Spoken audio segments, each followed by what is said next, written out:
I work in a fast food restaurant as a delivery driver till about 1 a.m. every night. I'm no stranger to being outside in the dark, going up to houses they may look creepy or old. But that changed. 3 nights ago, I got a delivery to a house a few miles outside town. I was happy enough because it meant I would get a pretty decent tip. I followed the directions precisely. Go out the north road, take the 3rd left, old church on right, half a mile up the road. Take a left after the church and up a hill. Turn right at the crossroads, and it's the only house on that road about 3 or 4 miles down. When I got to the house, I got the creeps. I never have before, but this was something different. I live in Ireland, so the old houses here aren't grand and amazing. It was a small, old cottage, must have only had 3 or 4 rooms in it. Old single-pane windows on the outside covered in moss. There was a single light on in the kitchen. It might have been that the windows were dirty or that the light wasn't strong, but I could barely see the 2 figures sitting at the table. I walked up to the waist-high gate and pushed it open. As soon as I had stepped into the garden, I felt immediately on edge. Figures in the kitchen had sat bolt upright, like a dog that sensed intruders. I walked up to the door, knocked as there was no doorbell. I could hear the sound of me knocking echo throughout the small cottage, but there was no reply. I took a step back and looked at the kitchen window. The light was gone out, and the only source of vision now was my car's headlamps. I began to feel nervous. I decided to ring the number that had placed the order. So I went back to my car to get my phone. We're sorry, the number you have dialed is not in service. Please check you have entered the correct number and try again.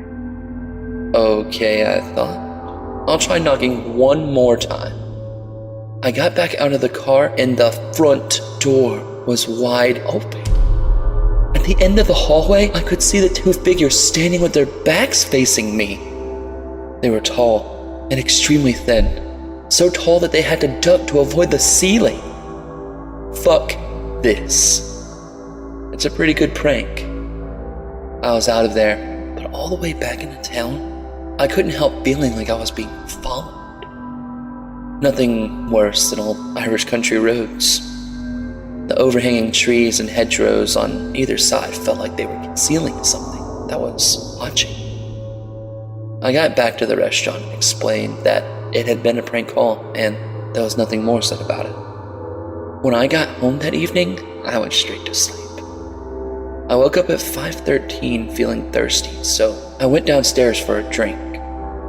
I didn't bother turning on a light because there was one on the fridge when you were getting water from. When I pressed the button on the fridge, the water came on and the light shone bright. There were 2 faces looking in through the window next to me. I dropped the glass and ran for the stairs just in time to see them at the window by my front door. I locked myself into my room until morning came. They were gone. That was 3 days ago. Every night, I can hear them outside, walking on the gravel in my garden. I get flashes of them looking into my car as I drive. I don't know who they are or what they want. I want them to leave.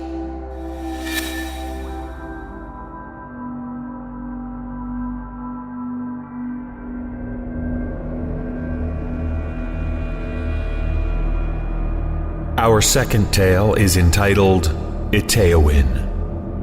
A crisis hotline can provide much-needed support to those with troubled minds, but it can also make connections to darker forces. This story was written by Trevor LePay and is read by David Cummings.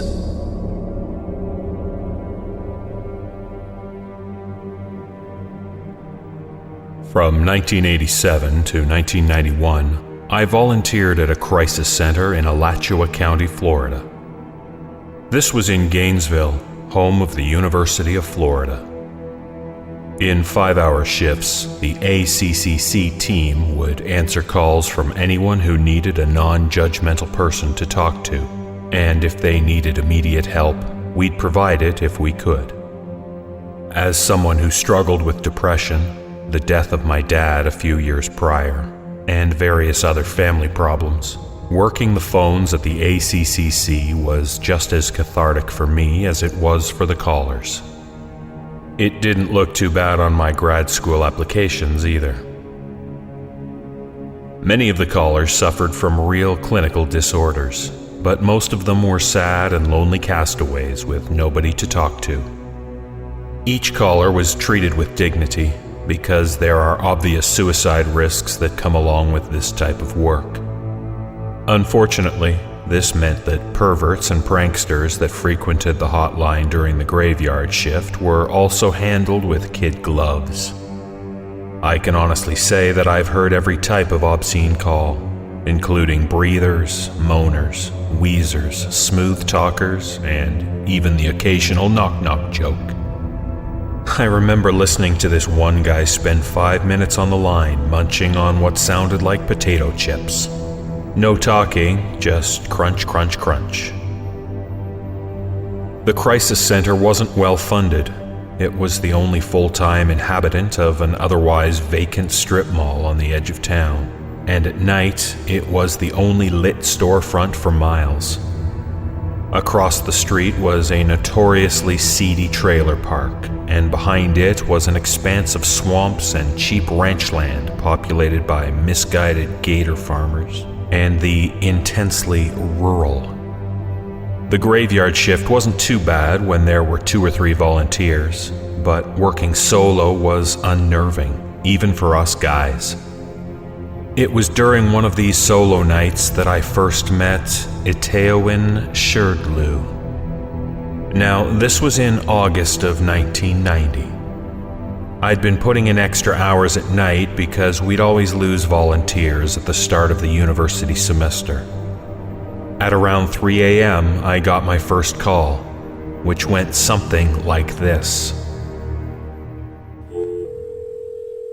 Alachua County Crisis Center, how can I help you?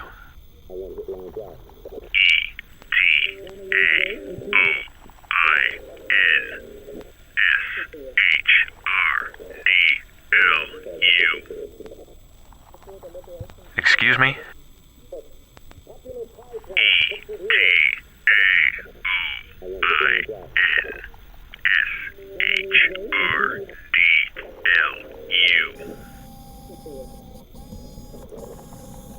We're here to listen. This is a safe place. Everything's going to be fine. Are you afraid to die? No. Are you? It doesn't hurt. Eteowyn would call during every graveyard shift, but only when I was working, and only when I was alone. The letters sounded vaguely familiar to me, but I couldn't remember where I'd heard them before. He would always ask these morbid interview questions, like what my biggest fears were, or if I thought hell was a real place, and would always disconnect shortly thereafter. I didn't think much of it at first, as Eteowyn was just as harmless as the other prank callers, and definitely more interesting. As the weeks went by, there was an epidemic of weirdness at the crisis center. Office supplies went missing from the storage room, the power would routinely go out at night, and people kept finding the door to the mini-fridge wide open. The worst thing, though, was finding what looked like crowbar scuffs around the back door leading to the parking lot. On top of all this, Eteowyn kept calling, and his calls were getting more disturbing and personal. Alachua County Crisis Center, how can I help?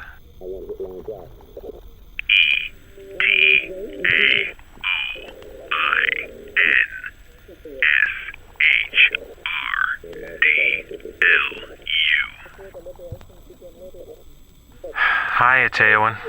Do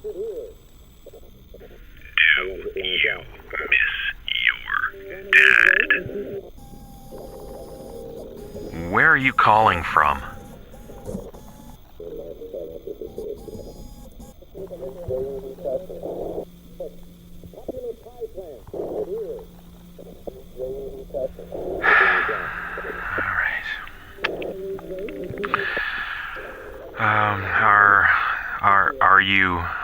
Are you animal, vegetable, or mineral?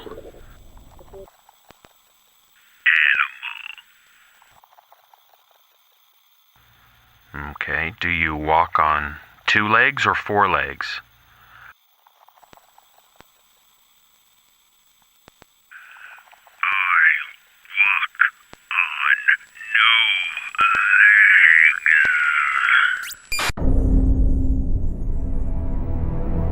I remember the power cutting out right after the disconnect, and nearly pissing my pants as a result. After that, everything about the crisis center, and maybe even the whole city, fell under a black cloud for me. It might have been depression, but there was this palpable sense that something bad was going to happen. If I had to describe the feeling in a word, I'd use unclean.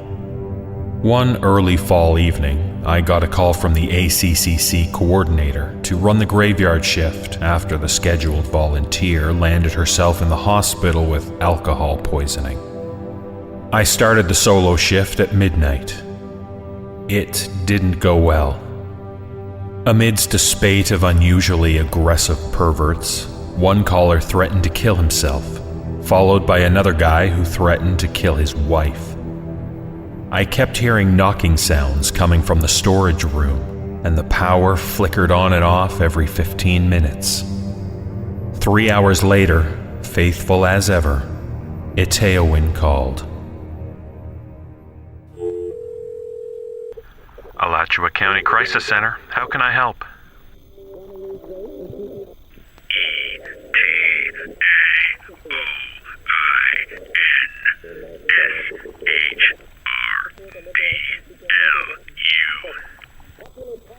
Hi. Get out.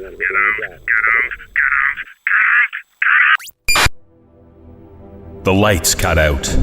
A thump came from the rear hallway near the storage room. Flashlight in hand, I made my way to the back of the office. The storage room was empty. Another loud thump followed. It was coming from the back door behind me. I lit up the brass doorknob, and my heart froze when I saw it turn slowly back and forth. I spun around and bolted for the front door as the pounding grew louder behind me. I heard the whoosh of the back door swinging open as I sprinted out into the parking lot. As I fumbled for the keys to my Pontiac, I saw a dark figure prowling the office, pausing to look at me through the front window. I nearly hit a lamppost as I jumped the curb and raced back to my apartment. I called the police, but they didn't find anything but a busted back door. Nothing was stolen, and Itaewin never called back after that. Days later, a man named Danny Rowling began a robbery and murder spree in the area by breaking into local offices and apartments. The bodies of 5 young students were discovered brutally murdered and mutilated as they slept in their apartments.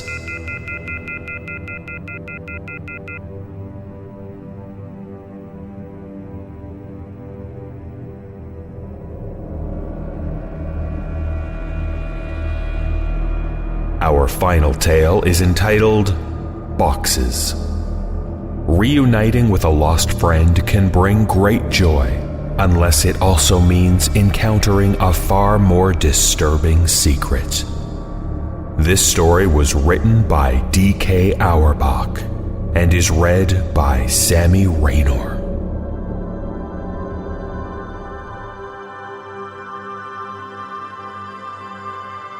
I spent the summer before my first year of elementary school learning how to climb trees.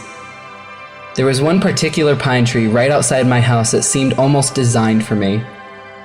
It had branches that were so low I could easily grab them without a boost, and for the first couple of days after I first learned how to pull myself up, I would just sit on the lowest branch dangling my feet. The tree was outside our back fence and was easily visible from the kitchen window, which was just above the sink. Before too long, my mother and I developed a routine where I would go play on the tree when she washed the dishes because she could easily see me when she did other things. As the summer passed, my abilities grew, and before too long I was climbing fairly high. As the tree got taller, its branches not only got thinner, but more widely spaced, and so I eventually reached a point where I couldn't actually climb any higher, and so the game had to change. I began to concentrate on speed, and in the end, I could reach my highest branch in 25 seconds. I got too confident, and one afternoon, I tried to step from a branch before I had firmly grasped the next one. I fell about 20 feet and broke my arm really badly in 2 places. My mom was running toward me yelling, and I remember her sounding like she was underwater. I don't remember what she said, but I do remember being surprised by just how white my bone was. I was going to start kindergarten with a cast and wouldn't even have any friends to sign it. My mom must have felt terrible because the day before I started school, she brought home a kitten. He was just a baby and was striped with tan and white. As soon as she put him down, he crawled into an empty case of soda that was sitting on the floor. I named him Boxes. Boxes was only an outside cat when he escaped. My mom had him declawed so he wouldn't destroy the furniture, so as a result, we did our best to keep him inside. He'd get out every now and then, and we'd find him somewhere in the backyard, chasing some kind of bug or lizard, though he could hardly ever catch one because he had no front claws. He was pretty evasive, but we'd always catch him and carry him back inside. He'd scramble to look back over my shoulder. I told my mom that it was because he was planning his strategy for next time. Once inside, we'd give him some tuna fish, and he came to learn what the sound of the can opener might signal. He'd come running whenever he heard it. This conditioning came in handy later because toward the end of our time in that house, Boxes would get out much more often and would run under the house into the crawl space where neither of us wanted to follow because it was cramped and probably crawling with bugs and rodents. Ingeniously, my mom thought to hook the can opener to an extension cord out back and run it right outside the hole that Boxes had gone through. Eventually, he would emerge with his loud mews, looking excited by the sound and then horrified at how we could run such a cruel ruse on him. A can opener with no tuna made no sense to Boxes. The last time he escaped to under the house was actually our last day in it. My mom had put the house on the market and we had begun packing our things. We didn't have much, and we stretched the packing out a while, though I had already packed up all of my clothes at my mom's request. My mom could tell I was really sad about moving and wanted the transition to be smooth for me, and I guess she thought that having the clothes in the box would reinforce the idea that we were moving, but things wouldn't change that much. When Boxes got out as we were loading some more things into the moving van, my mom cursed because she had already packed the can opener and wasn't sure where it was. I pretended to go look for it so I wouldn't have to go under the house, and my mom, probably completely aware of my little scam, moved one of the panels and crawled in. She came out with Boxes pretty quickly and seemed pretty unnerved, which made me feel even better about getting out of it. My mom made some phone calls, and while I packed a little more, and then she came into my room and told me that she had spoken to the realtor and we were going to start moving into the other house that day. She said it was like excellent news, but I had thought we had more time in the house. She originally said that we weren't moving until the end of the next week, and it was only Tuesday. What's more, we weren't even completely finished packing yet, but my mom said sometimes it was just easier to replace things than pack them and haul them all over the city. I didn't even get to grab the rest of my boxed clothes. I asked if I could call Josh to say bye, but she said that we could just call him from our new house. We left in the moving van. I managed to stay in touch with Josh for years, which is surprising since we no longer went to the same school. Our parents weren't close friends, but they knew that we were, and so they would accommodate our desire to see one another by driving us back and forth for sleepovers, sometimes every weekend. For Christmas one year, our parents even pooled their money and got us some really nice walkie-talkies that were advertised to work from a range that extended past the distance between our houses. They also had batteries that could last for days if the walkie-talkie was on but not used. They would only occasionally work well enough that we could talk across the city, but when we stayed over, we'd use them around the house, talking in mock radio speak that we'd taken from movies, and they worked great for that. Thanks to our parents, we were still friends when we were 10. One weekend, I was staying over at Josh's and my mom called to say goodnight. She was still pretty watchful even when she couldn't actually watch me, but I had gotten so used to it that I didn't even notice, even if Josh did. She sounded upset. Boxes was missing. This must have been a Saturday night, because I had spent the night at Josh's the previous night and was going to go home the next day because we had school on Monday. Boxes had been missing since Friday afternoon. I gathered that she had not seen him since returning home after dropping me off. She must have decided to tell me he was missing, because if he didn't come home before I did, then I would be devastated at not only his absence, but how she could have kept it from me. She told me not to worry. He'll come back. He always does. But Boxes didn't come back.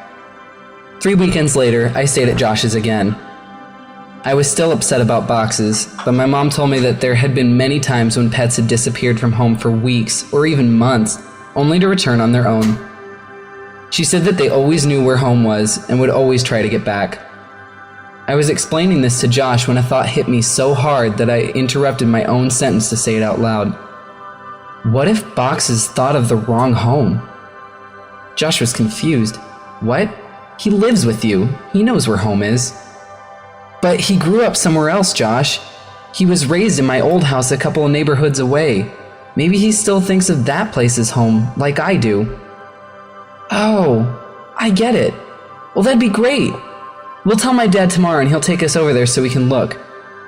No, he won't, man. My mom said that we couldn't ever go back to that place because the new owners wouldn't want to be bothered. She said that she told your mom and dad the same thing. Josh persisted. Okay then, we'll just go out exploring tomorrow and make our way back to your old house. No! If we get spotted, your dad will find out, and then so will my mom. We have to go there ourselves.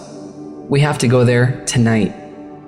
It didn't take much convincing to get Josh on board, since he was usually the one to come up with these ideas like this, but we had never snuck out of his house before. It actually turned out to be incredibly easy. The window in his room opened to the backyard, and he had a latched wooden fence that wasn't locked.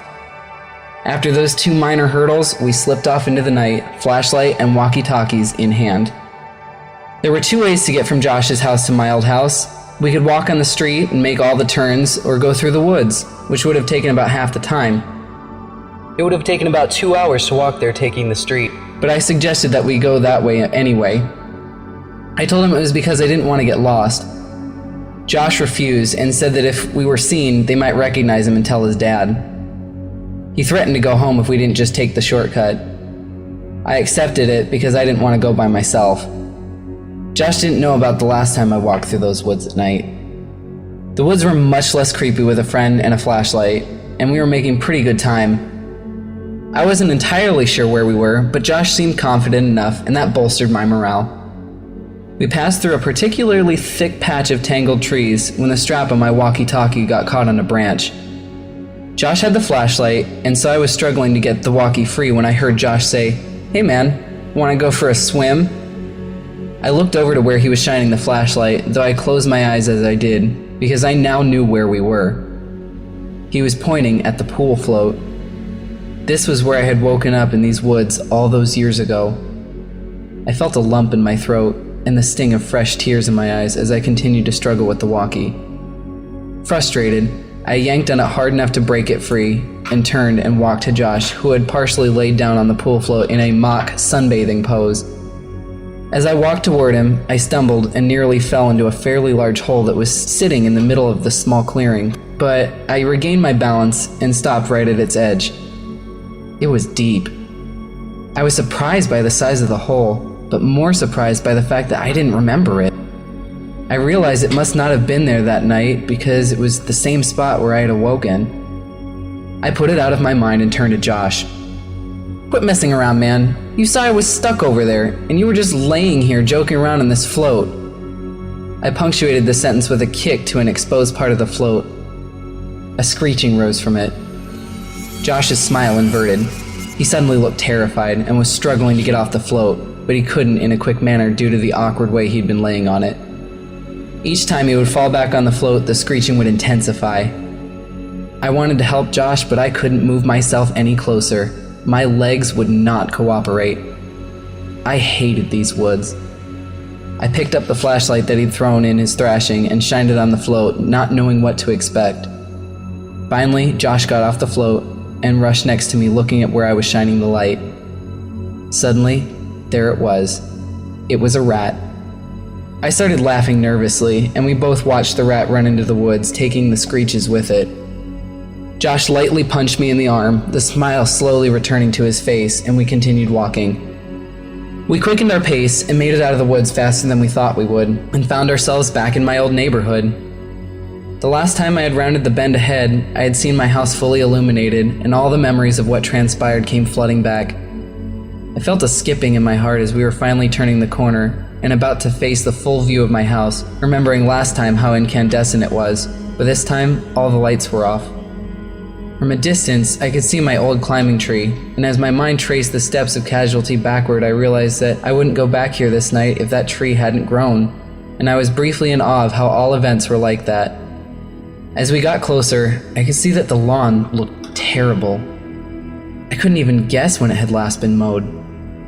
One of the shutters had partially broken loose and was rocking back and forth in the breeze, and overall, the house just looked dirty. I was sad to see my old home in such a state of disrepair. Why would my mom care if we bothered the new owners if they cared so little about where they lived? And then I realized there were no new owners. The house was abandoned, though it looked simply forsaken. Why would my mom lie to me about our house having new people in it? But I thought that this was actually a good thing. It would be easier to look around for boxes if we didn't have to worry about being spotted by the new family. This would make it much quicker. Josh interrupted my thoughts as we walked through the gate and up to the house itself. "Your old house sucks, dude," Josh yelled as quietly as he could.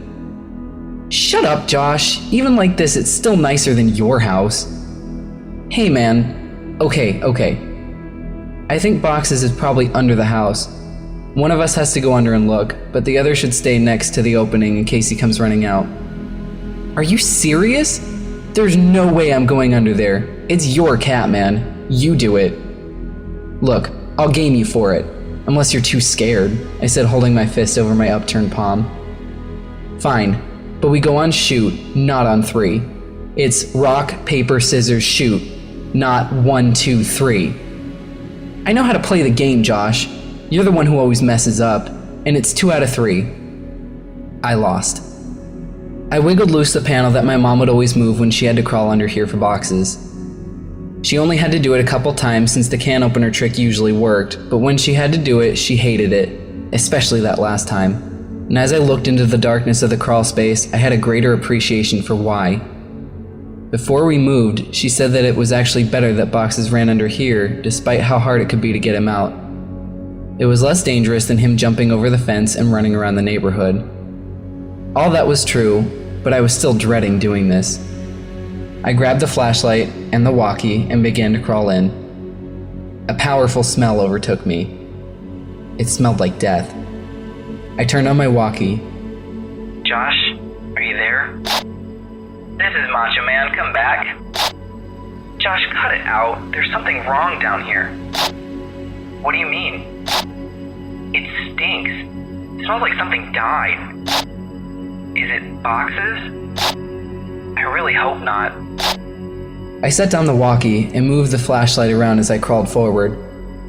Looking through the hole from the outside, you could see all the way back with the right lighting, but you had to be inside to see around the support blocks that held up the house. I'd say that there was about 40% of the area that you couldn't see unless you were actually in the crawl space, but even inside I discovered that I could only see directly where the flashlight was pointing. I realized that this would make scouting around the place much more difficult. As I moved the flashlight forward, the smell intensified. The fear was growing inside me that boxes had come here and something had happened to him. I shined the flashlight around but couldn't see much of anything. I wrapped my fingers around a support block to support myself, and as I did, I felt something that made my hand recoil. Fur. My heart sank, and I prepared myself emotionally for what I was about to see. I crawled slowly so I could prolong what I knew was coming, and I inched my eyes and the flashlight past the block to see what was on the other side. I staggered back in horror. Jesus Christ, escaped my trembling mouth. It was a hideous and twisted creature, badly decomposed. Its skin had rotted away on its face, so the teeth appeared to be enormous, and the smell was unbearable. What is it? Are you okay? Is it boxes? I reached for the walkie. No, it's not boxes. Well, what the hell is it then? I don't know. I shined the light on it again and looked at it with less fear in my vision. I chuckled. It's a raccoon. Well, keep looking. I'm gonna go into the house and see if he might have made it in there somehow. What? No. Josh, don't go in there. What if Boxes is down here and runs out? He can't. I put the board back. I looked and saw that he was telling the truth. Why'd you do that? Don't worry, man. You can move it easy. This makes more sense. If Boxes ran out and I missed him, then he'd be gone. If he's down there, then grab him tight and I'll come move the board. And if he's not, then you can move it yourself while I look in the house. Some of his points were good, and I doubted he'd be able to get in anyway. Okay, but be careful and don't touch anything.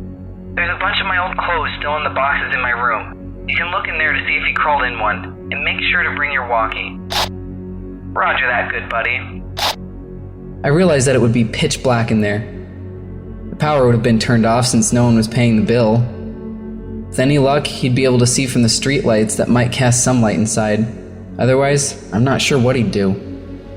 Before too long, I heard footsteps right over my head and felt old dirt raining down on me. Josh, is that you? Breaker, this is Macho Man coming back for the big Tango Foxtrot. The Eagle has landed. What's your 20, Princess Jasmine? Over. Asshole. Macho Man, my 20 is in your bathroom looking at your stash of magazines. Looks like you got a thing for dudes' butts. What's the report on that? Over. I could hear him laughing without the walkie and started laughing too. I heard the footsteps fade away a little. He was on his way to my room. Man, it's dark in here. Hey, are you sure you had boxes of clothes in here? I don't see any. Yeah, there should be a couple of boxes in front of the closet. There aren't any boxes in here. Let me check to see if you maybe put the boxes in the closet before you left. I started thinking that maybe my mom had come back and gotten the clothes and just given them away because I'd outgrown a lot of them, but I remembered leaving the boxes there. I didn't even have time to close the last one up before we left. While I was waiting for Josh to tell me what he found, I kicked out my leg, which had started falling asleep because of the position I was in, and it hit something. I looked back and saw something really strange. It was a blanket, and all around it there were bowls. I crawled a little closer to it. The blanket smelled moldy, and most of the balls were empty, but one had something that I recognized still in it. Cat food. It was a different kind than we gave to Boxes, but I suddenly understood. My mom had set up a little place for Boxes to encourage him to come here instead of running around the neighborhood. That made a lot of sense, and it seemed even more likely that Boxes would have come back to this place. That's so cool, Mom, I thought. I found your clothes. Oh, cool. Where were the boxes? Like I said, there are no boxes. Your clothes are in your closet. They're hanging up. I felt a chill. This was impossible. I had packed all my clothes. Even though we weren't supposed to move for another 2 weeks when we left, I remember packing them and thinking that it was stupid for me to have to get clothes out of the box and put them back in. I had packed them, but someone had hung them back up. Why, though?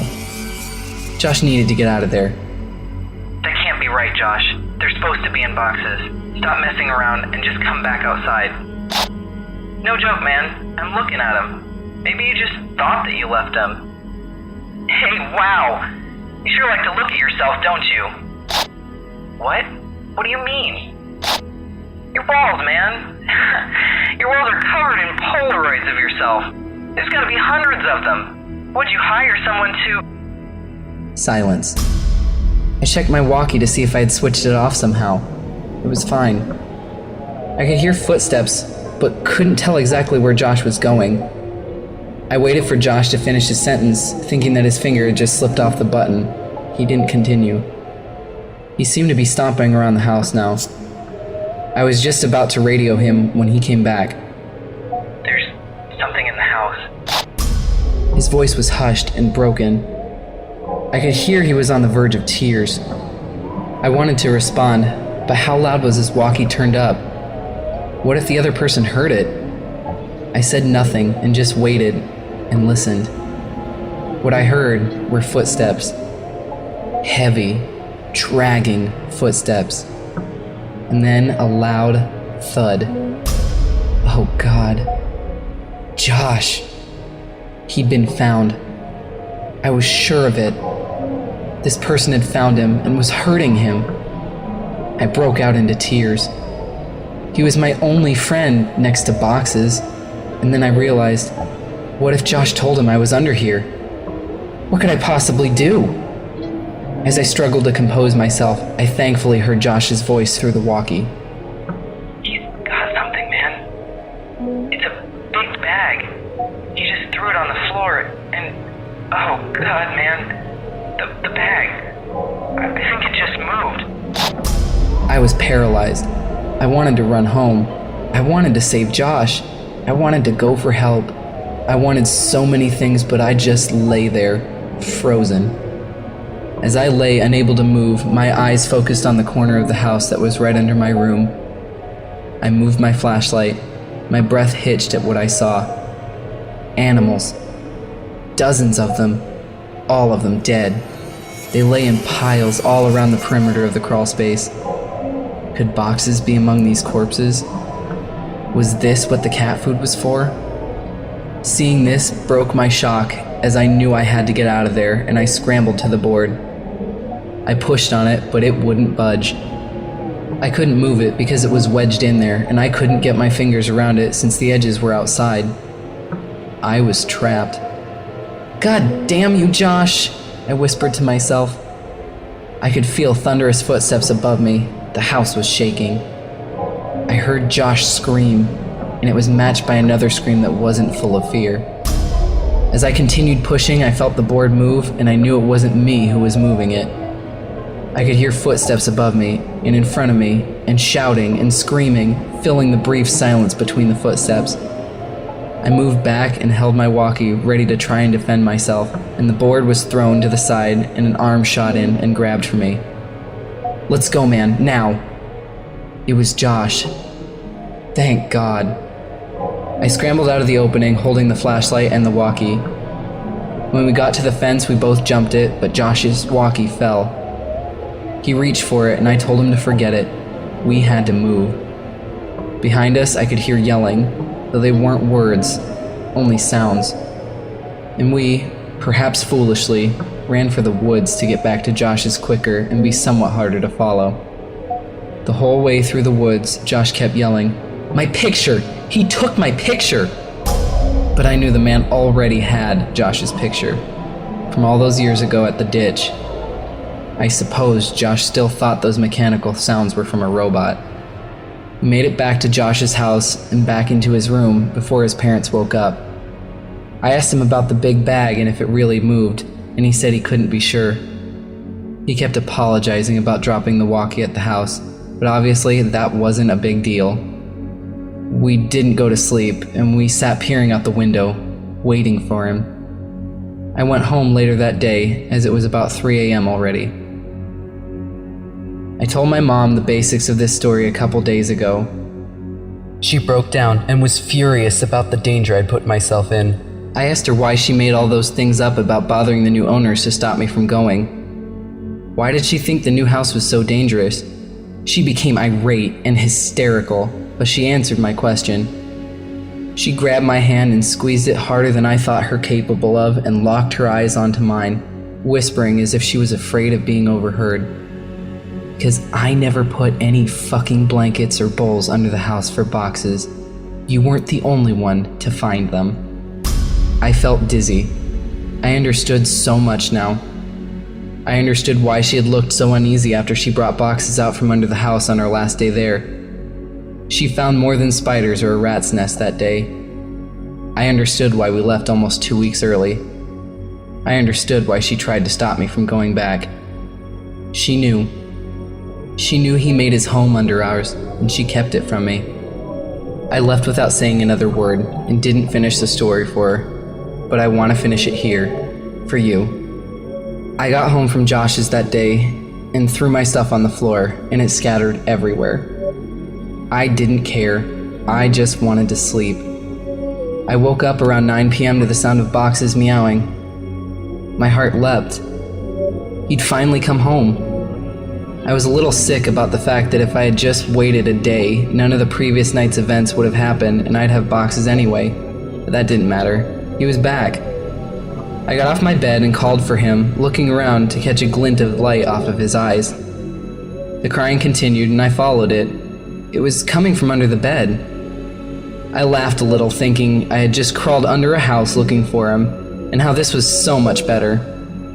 His meows were being muffled by a shirt, so I flung it aside and smiled, yelling, "Welcome home, Boxes!" His cries were coming from my walkie-talkie. Boxes never came home.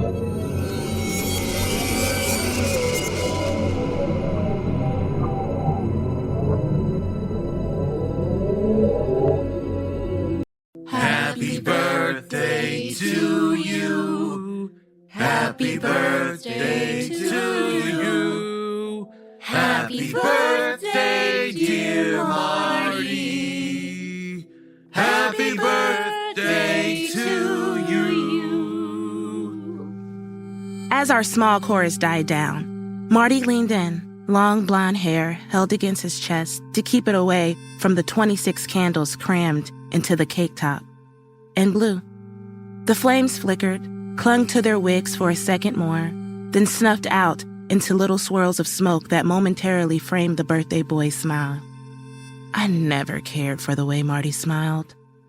When our eyes met across the table, however, I painted a similar expression on my face. What did you wish for? Daniel stood next to me, began slicing the cake. Can't tell you. If I do, it won't come true. My laugh was polite and short. I was grateful when Daniel interrupted to ask how big of a slice we all wanted, allowing me to shift my attention away. My smile turned genuine when I looked up at him. Small is fine with me. Give me double whatever Nat's having, Danny. If Daniel noticed the tone of one-upmanship in Marty's request, like having more cake was some kind of achievement, he didn't comment on it. Par for the course when it came to his friend. Harmony didn't miss it, though. We shared a look that implied the eye rolls we learned to hold back. As the girlfriends of his closest friends, we often just had to accept Marty's little quirks and petty jabs, which we decided came from a place of jealousy. He had never had much luck in the romance department, and seeing his two lifelong friends getting serious must have been a bit of a sore spot. Kind of sad, really. Not that I blame anyone but Marty. Andre, the third musketeer, Harmony's other half, jokingly slapped against the table. What's taking so long, man? Where's my cake? Daniel eyeballed the two pieces he had already cut with exaggerated care. Just making sure Marty gets what he asked for. Marty held out a hand, wiggling his fingers like an overeager child. Just give me mine, Danny. Daniel passed off the plates and finished dividing the rest. Every year with the vanilla on vanilla. Can't you switch it up just once? If you don't want it, then... No. I was just saying. We can't all be getting stripper cakes for our birthdays. Stripper cake?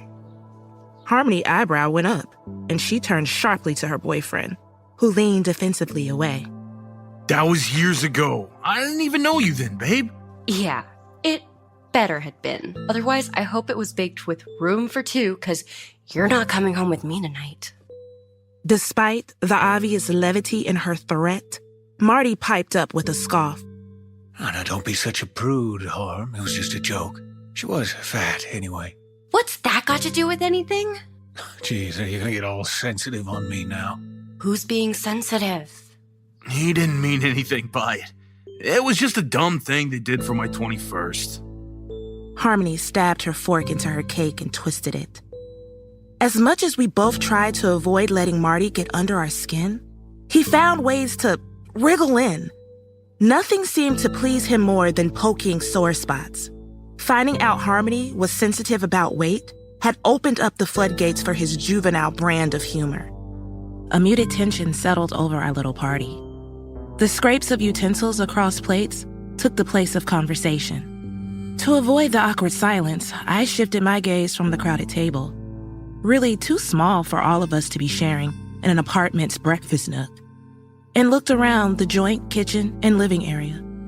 I had to give him credit.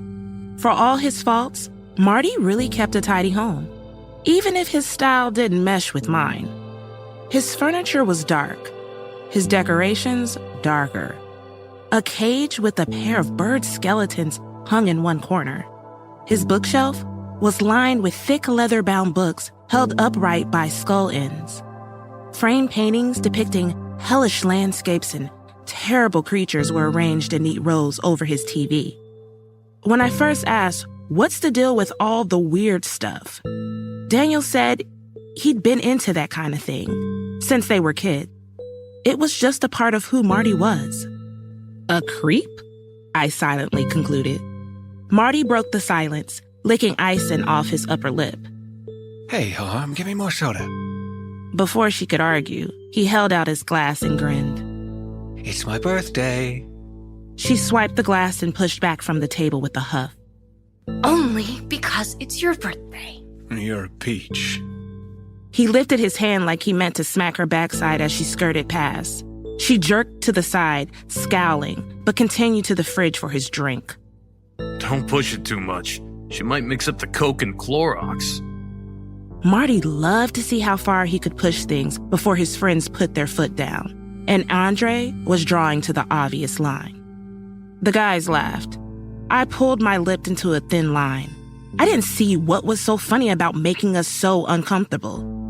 Daniel read my expression and quickly tempered his own. He knew what it meant. Another Marty conversation was coming as soon as we got home. Harmony returned and set the refilled glass hard on the table, causing the silverware to jump. Anything else? Marty's eyes flickered to Andre. There was something in their pale depths that put me on edge. Not quite a question, but a cold curiosity that lingered. Yeah, give me a lap dance, Harmony. Andre rose from the table, and Daniel prepared to step in between them. Whoa. Dude, no. What the fuck, Marty?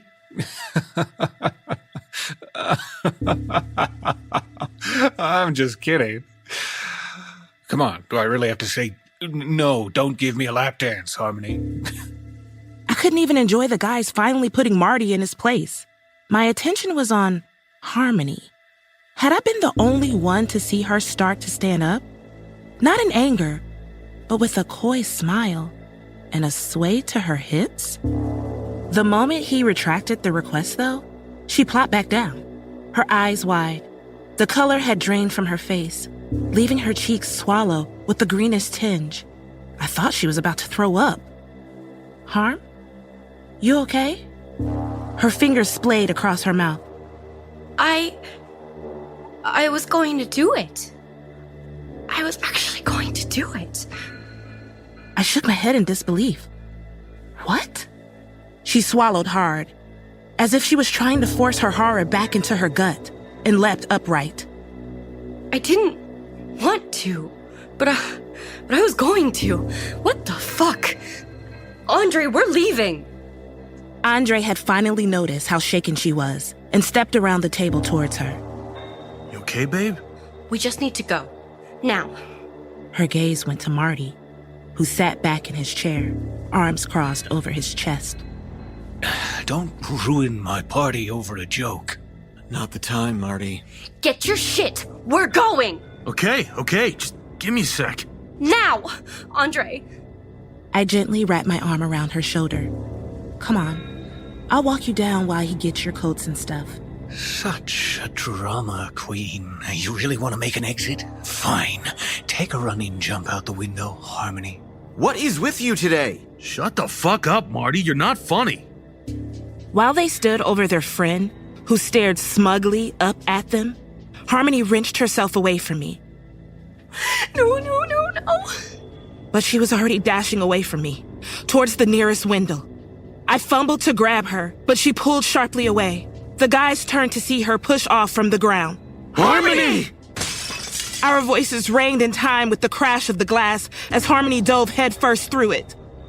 For a long moment, we stood, frozen, staring at the shattered window, until the screaming began to rise up from the street 12 stories below. Harmony! Andre sprang towards the window and stuck his head out, fingers digging obviously into the jagged shards. I could only stand there, numb, clinging to Daniel to keep from sinking to the floor. When Andre turned again, his face had twisted beneath his tears. He crossed to Marty in 2 large steps and yanked him out of his seat by his shirt collar. What did you do? Marty shrugged, which only enraged Andre more, and he cocked his arm back, ready to beat that self-satisfied leer off of Marty's face. Leave him for now. We need to check on Harmony. He could barely finish the sentence, but released me to grab hold of Andre's upraised wrist. I stumbled backwards, my head swimming with the distant screams and approaching sirens. Andre's entire body trembled as he released Marty, shoving him into the wall and turned towards Daniel. You've always been a dick, Andre. I don't know why Danny thought we needed you. Marty. Shut up! You always have to play the nice guy, Danny. Always Mr. Righteous and Right. Well, it's time for you to listen to me for a change. And you will. You will. Stop it! We have to go to Harmony. A creeping dread knotted in my stomach. I didn't know what was going on, only that we had to get away from Marty. Marty's cold smile settled on his lips again. Do me a favor. Stab Andre, Danny. I didn't even see Daniel pick up the long knife he had used to cut the cake. He moved so fast to comply, it just seemed to appear in his hand. The blade disappeared into Andre's gut just as quickly. My own screaming filled my ears, drowning out Andre's breathless exhale and Daniel's repeated apologies. Their hands hovered around the knife's handle, both too afraid to pull it out again. Andre stepped back, gaping at Daniel. Why? I don't know. I don't... I'm sorry. All the while, Marty smiled. Danny, keep stabbing Andre until he's dead. Daniel launched himself at Andre, who attempted to ward him off, but Daniel didn't even seem to register his blows. He got his fingers around the hilt, protruding from Andre's side, and twisted it. Daniel ripped the knife from Andre's stomach, plunged it again, used his whole body weight to drive Andre to the floor. The blade bit over in splashes of red. Andre's cries weakened, and his struggling turned to little more than involuntary twitches with each new stab wound. Shock rooted me in place, kept me from screaming. Dimly, I thought I should be doing something to stop him, but I could hardly register what I was seeing was real. I had collapsed to my knees, hands tangled in my hair, silently pleading for it to stop. Gradually, Daniel stopped as well. He was straddling Andre's body, as blood-stained as his victim, his breathing ragged. The knife remained where he had last buried it, in Andre's throat. His mouth moved like he was trying to speak, but no words came out. He couldn't look away from Andre's still face. I crawled on my hands and knees towards Daniel, calling his name. It wasn't him. He hadn't done it. It was Marty. Somehow Marty had made him. I grabbed the wet sleeve of Daniel's shirt. The eyes that turned to me were hollow, uncomprehending. We have to get out of here. Come on. Please. Marty chuckled. I tried to ignore it, tugging at Daniel's arm. Daniel only sat there. The cops will be coming any minute now. Yes, the police. That was who we needed. Help us. They will. Don't worry. Danny, take that knife and attack every police officer you see. No! I threw myself at Daniel, trying to tackle him, to hold him down, but he shoved me off so hard I slammed into the back of the couch, catching the side of my head against its hard frame. Dazed, I watched him rise, dripping red and lumbering for the door, the knife clutched in his hand. Tears cut clear twin paths down his cheeks. Daniel. I tried to go after him, but Marty stepped in front of me. I shrank back, one arm held defensively up. Get away! Oh, don't be like that, Nat. Nobody likes an uptight bitch. The lump in my throat scraped hard against my words. What did you do to them? Why? He crouched over me, teeth bared in a predator's smile. They listened to me. It's all I ever wanted, to be heard, sometimes with a little prayer and some sacrifices. Wishes do come true. I scrambled backwards, trying to make my unsteady way around him to the door, but he clucked his tongue. Oh no, we're not done here, not quite yet. There is something I've always wanted to do to you. Don't move. I whimpered, my mind reeling in disgust, fear. But no matter how much I wanted to stand, to run, my body refused. Marty walked over to the cabinet and opened it, his back to me. He reached in, grabbed something, withdrew it. I tried to see what he retrieved, what horror awaited me, but he turned fast, concealing the object behind his back. Then he stood there, watching me for a moment, with the look of a man who knows he's about to get exactly what he wants. Natalia, come here to me. I complied. Of course I did. Just before I had gotten close enough for the next level of panic to kick in, he stopped me. Take this. Put it on. He produced the item from behind his back with a flourish. I stared down at the thing my hands had been made to grasp. Blank, uncomprehending horror filled my mind. I don't want to. What the fuck is wrong with you? How could you make me like this? But of course my protestations meant nothing. I was already raising my hands up, over my torso, over my chest, up to my neck. I felt my fingers brush my throat. One hand held the cord in place. The other rose higher, above my head. I felt myself let go, and the dull thudding pop as the object of Marty's desire snapped tight around my skull. There we go. Done.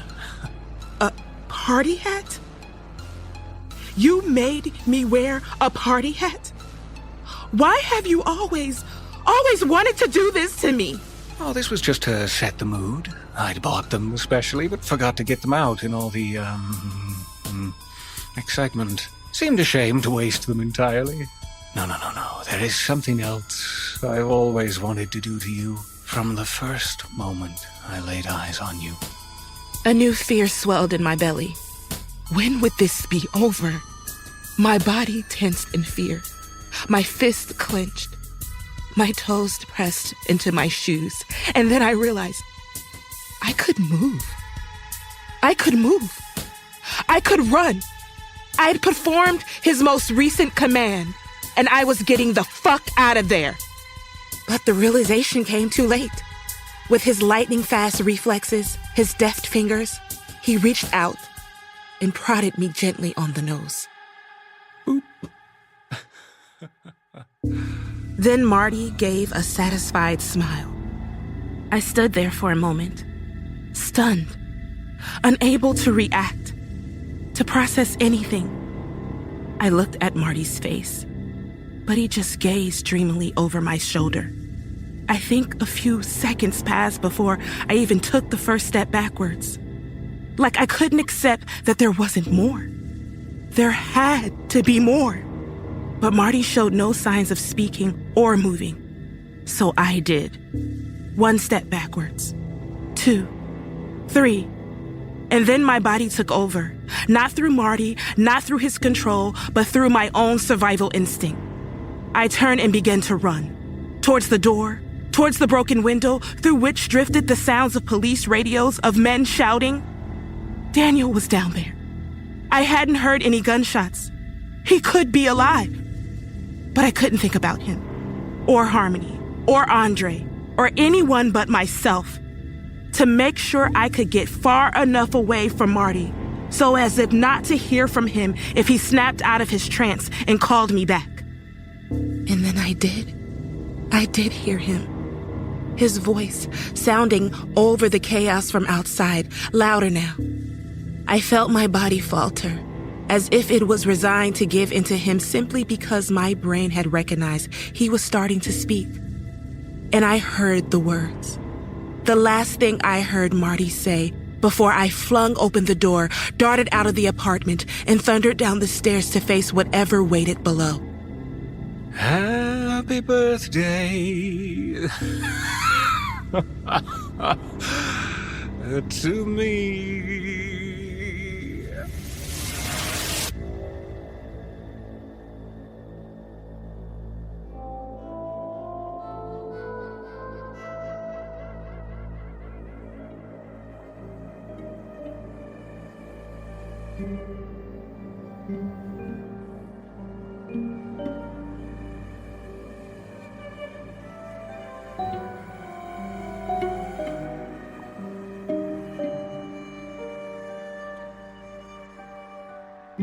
When it comes to anniversary celebrations, you likely don't think about corporate parties, right? Ever been to one? Where a company or its founder is being lauded for turning some ungodly age while a bunch of friends, family, and mostly bored employees attend for the food and the free booze? Well, in this story, shared with us by author Olivia White, we attend a swanky soiree in the future where some old corporate founder is being honored. And amidst the music and cocktails, the speeches aren't just boring, they're downright insufferable.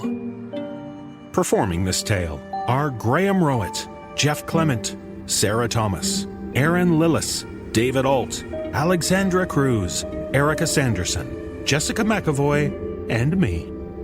So don't dwell on the past. Time, they say, devours all things, or said in a much fancier way, tempus edox rerum.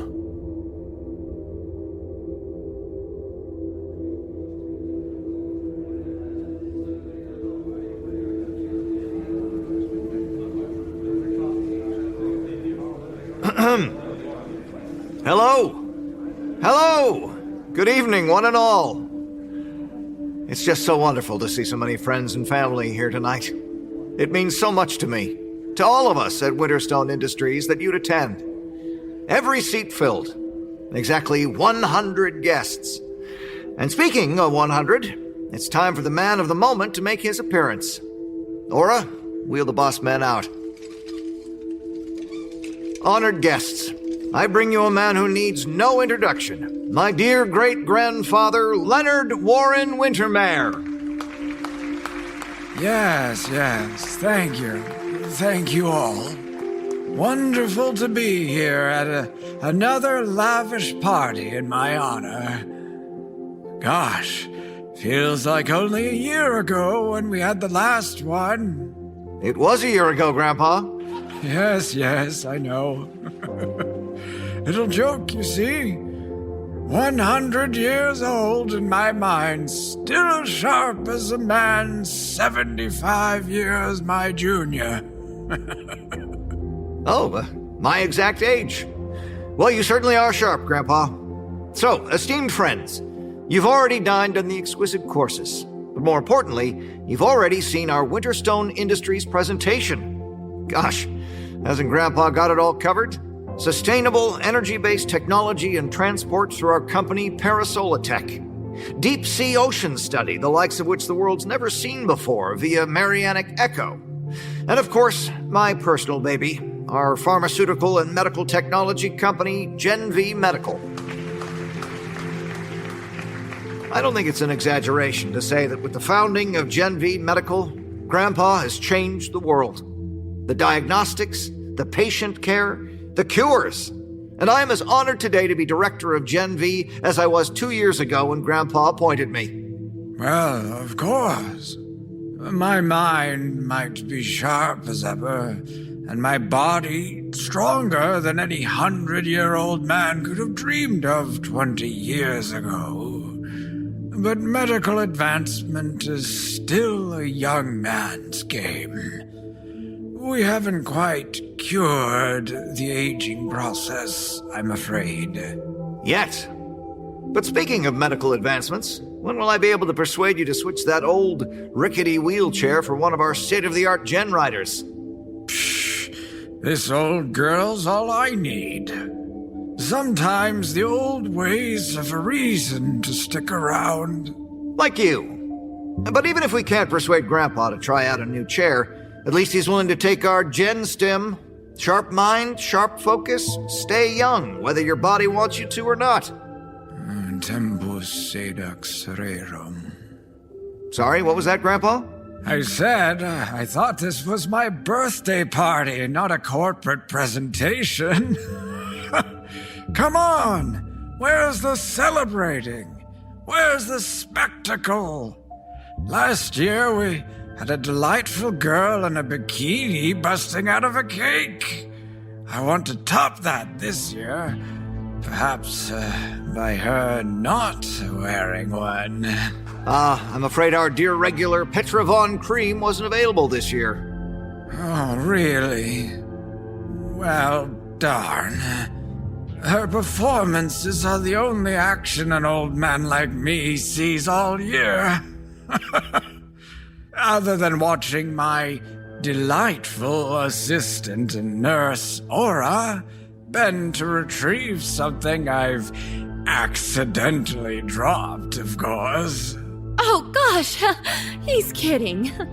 Mr. Wintermere would never be anything less than a gentleman, would you? Oh, I don't know. Normally I would. But if we're not having birthday cake strippers, then I wouldn't be averse to you going above and beyond and doing a bit of a striptease, Ms. Ananke.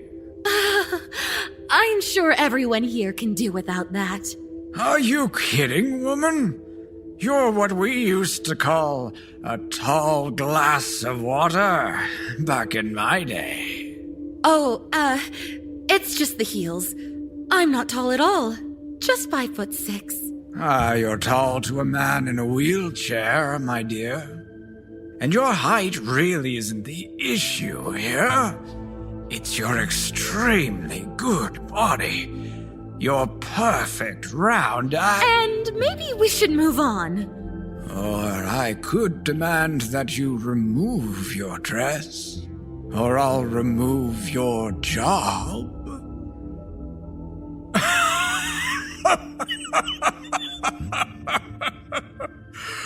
Oh, come on! I'm joking. I'd never fire my dear Aura.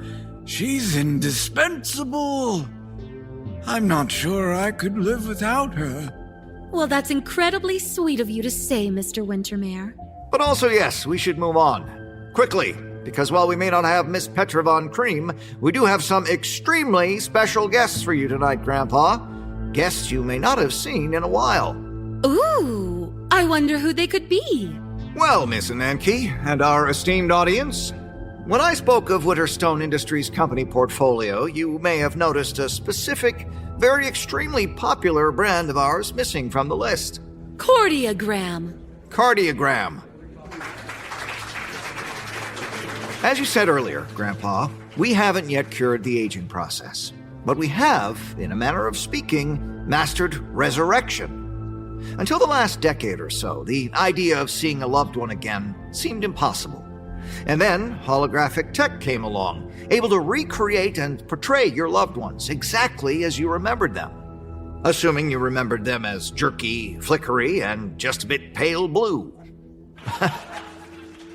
But then our geniuses at Cardiogram said, enough. People deserve to see their lost loved ones properly.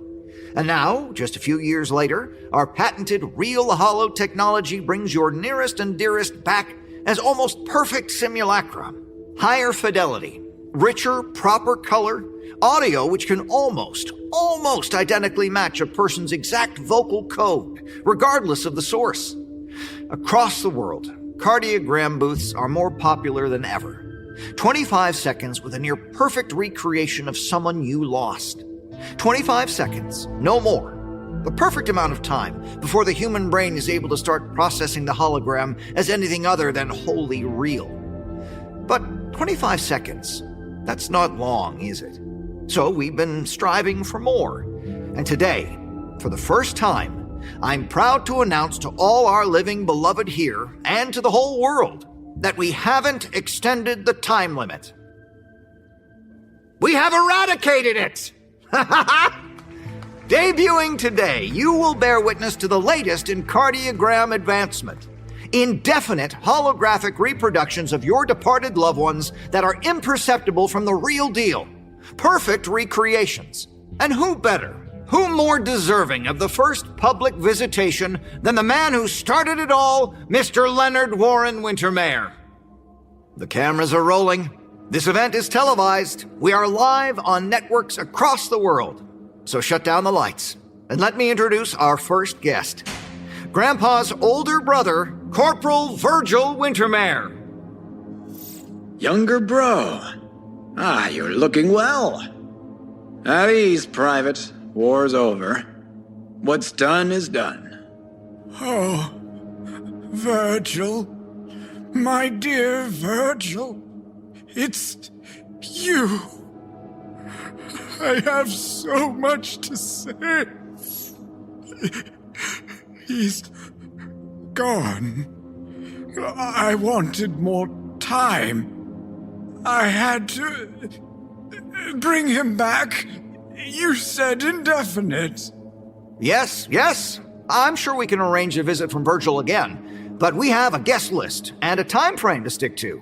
Don't worry, Grandpa, this is just the beginning. It's time to reunite you with my dear great-grandmother, your beloved wife, Muriel Wintermere.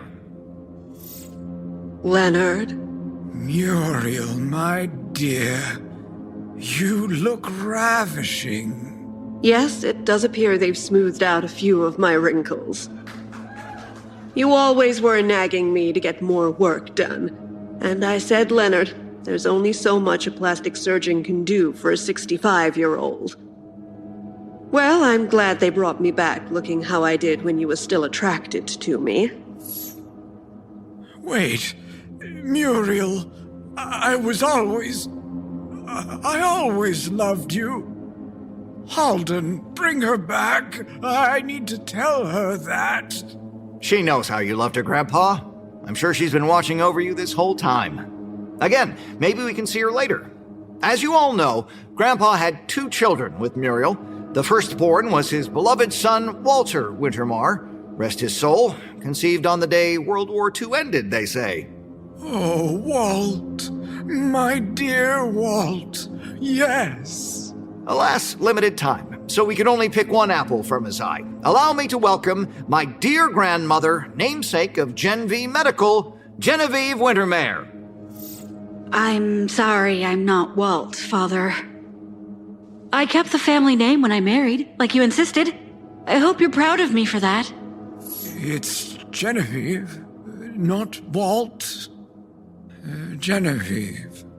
It's okay. It's lovely to see you. Oh, Unfortunately, my own parents were unable to attend tonight's festivities. But Dad, if you and Mom are watching this live on your cruise, then I hope seeing Nana Jenny again brought you joy. And speaking of bringing joy, our next guest is, well, Leonard's dead former maid. Yay! Oh, what is this nonsense? Le voy a agradecer que no me pongas las manos ahí. She says, wonderful to see you, Mr. Leonard. Por favor, no puedo perder mi empleo. She says, it was a pleasure to work for you, Mr. Leonard. Yes. You thoroughly brightened my days during your time in my employ, Miss... Maldito demonio, viejo sucio y falta de respeto. She says, see you in heaven in many years, Mr. Leonard. Isn't this wonderful, everyone? the advancements Cardiogram have made. But where would Cardiogram be without Winterstone Industries, Grandpa's parent company? And where would Winterstone be without the stone? Just winter. And nobody wants eternal winter. So now we're proud to welcome, via the technology of the company he personally created within our brand family, the man Grandpa used to call the stone in his shoe, co-founder Eugene Nightstone. I said that affectionately. Len, you've done well for yourself. It was so great at first, wasn't it? Wintermare and Nightstone, Winterstone. We always joked your name had to come first, otherwise we'd be a nightmare. Do you get it, everyone? Oh dear, it works much better written down. Night with a K and mare spelled M-A. Oh, you will get it. Sorry, it's a neurosis. I always talk too much, too fast, especially around Len. You always made me nervous, Len. Really nervous. I never stopped. Don't be silly, Eugene. We worked together for years. We were best friends. Everyone here knows this. We were, but nervous. But you let me make Cardiogram. And look what they've done now, lifelike holograms. Back when I died, I just had visions of virtual reality and movies you can stand in. They've done all that now. It's way bigger than I pictured. Oh, so impressive. Wish I'd been around to see it. Still, what I saw of the 90s was fun. And Marianic Eco, I loved that. Loved seeing the fishes, saving the ocean. And then you took it from me and gave it to someone else, and they started things I didn't understand. Still don't, but it was okay, because you wanted me to focus on Cardiogram. And now, they've brought me back to life. See? Everything worked out, Eugene. Everything worked out. You did make me nervous, though. The medical things with Genvi and playing God, not right. And Parasolar doing good while doing bad. Solar power and war machines, saving the Earth and destroying it. Paradoxical, conflicting. It scared me. Now listen here, Eugene. Wait. It's not Eugene. This isn't Eugene. It's a hologram. They're all holograms. Why am I even justifying myself to it? Why is it saying these things, Halden? Grandpa, we feed as much personal data as we're allowed access to into the algorithm. The AI generates the rest. This is just what Eugene would say if he were here. Alive. For real. It's very accurate, I promise you. I'm sorry, folks. This one's gone a bit wrong. Say bye-bye, Eugene. Hit and run. What a way to go for a man like me. Never did catch the driver. Thank you for making yourself cry at my funeral, though, Leonard. Had Genvi develop tear-stimulating injection just for me. Thoughtful. Used it at all the others' funerals. Kind of you. It's a good gesture. Oh, Halden, I think we might need to end the party. My brain's feeling a little less sharp. Aura, aren't I late for my gen stim dose? Or am I? Did I have it? Did you give it to me? Have you got it? Oh, come now, Mr. Wintermare. Where could I possibly be concealing a syringe of genstim in this tight, revealing little red dress you made me wear tonight? Especially if I'd followed your orders of not wearing underwear? Ha. Well, luckily I have your dose right here, Grandpa. Aura, it's in the box on the table in front of me. You're the nurse, I'll leave it to you. Ah, here we go. Just a little prick. And we're done. All dosed up and ready for the last guests. And now, for one of the most beloved members of the Winterstone Industries family, someone who's watching over us all, an angry bearded hobo. You fucking bastards! Get off me! Get your fucking hands off me! The fuck you mean, genetic ocular match? You ain't taking my fucking eyes! Halden, get my eye man away. He's not on the guest list. She is to say I had such beautiful eyes. I don't want to be blinded. Don't want to live in the dark. And nor did you. After he bade me take your eyes for the ocular transplants, he insisted we do you the mercy of ending your suffering. But don't worry, he made sure I put the rest of your body to good use. There's still so much you can do with a fresh cadaver. And speaking of fresh cadavers, let's waste no more time in bringing in your final guest, Grandpa. Taken from us far too early, just 5 years ago, at the mere age of 20. My dear, beloved, precious twin sister, Miss Anya Wintermeyer. No. Your own flesh and blood. How could you? Oh, Anya, you are so beautiful. You're decayed. No. 5 years dead in that hole will do that to you. You should see the other 9. How long ago was the first? Carol? 75 years ago? And I was the 10th, the most recent. 1 for every decade you've been alive. Happy 100th birthday, great-grandpa! I suppose I should be grateful you were too frail to do any more than slit my throat. Still had your men wheel you to the hole, the well, and made sure you were the one who gave my body the final push. Get this away from me. You guys are lucky it's me here and not one of the others. You should see the state of some of them. Eviscerated, brutalized. Never sexual, though. He prided himself on that. Just pure, visceral violence. It would shock even all of you. Our friends and family. All of you who've sat here pretending to be oblivious, knowing full well that this man you're all here to celebrate is an actual monster, and always has been. Turning a blind eye, afraid to lose his favor, his money. You all played a part in the terrible things he's done. Listen, here. So, Grandpa, I've wondered all this time. Was I to be the last? Is that why you chose me, a family member? Your oh-so-beloved great-granddaughter? Or could you just not resist? Was it going to stop with me? Was I special? Or was I just another one of your toys? Stop with you. Yes, Anya. I'm sorry. I'm old. I didn't. Hard to access young women, I know. Has to be ones I've charmed. Pointless otherwise. It was you or Aura. And I need Aura. She takes care of me. She... Oh, yes. I know how you've gained all our trust. All of us down here in this deep, dark hole. We talk, you know, about everything. And they asked me to pass a message on.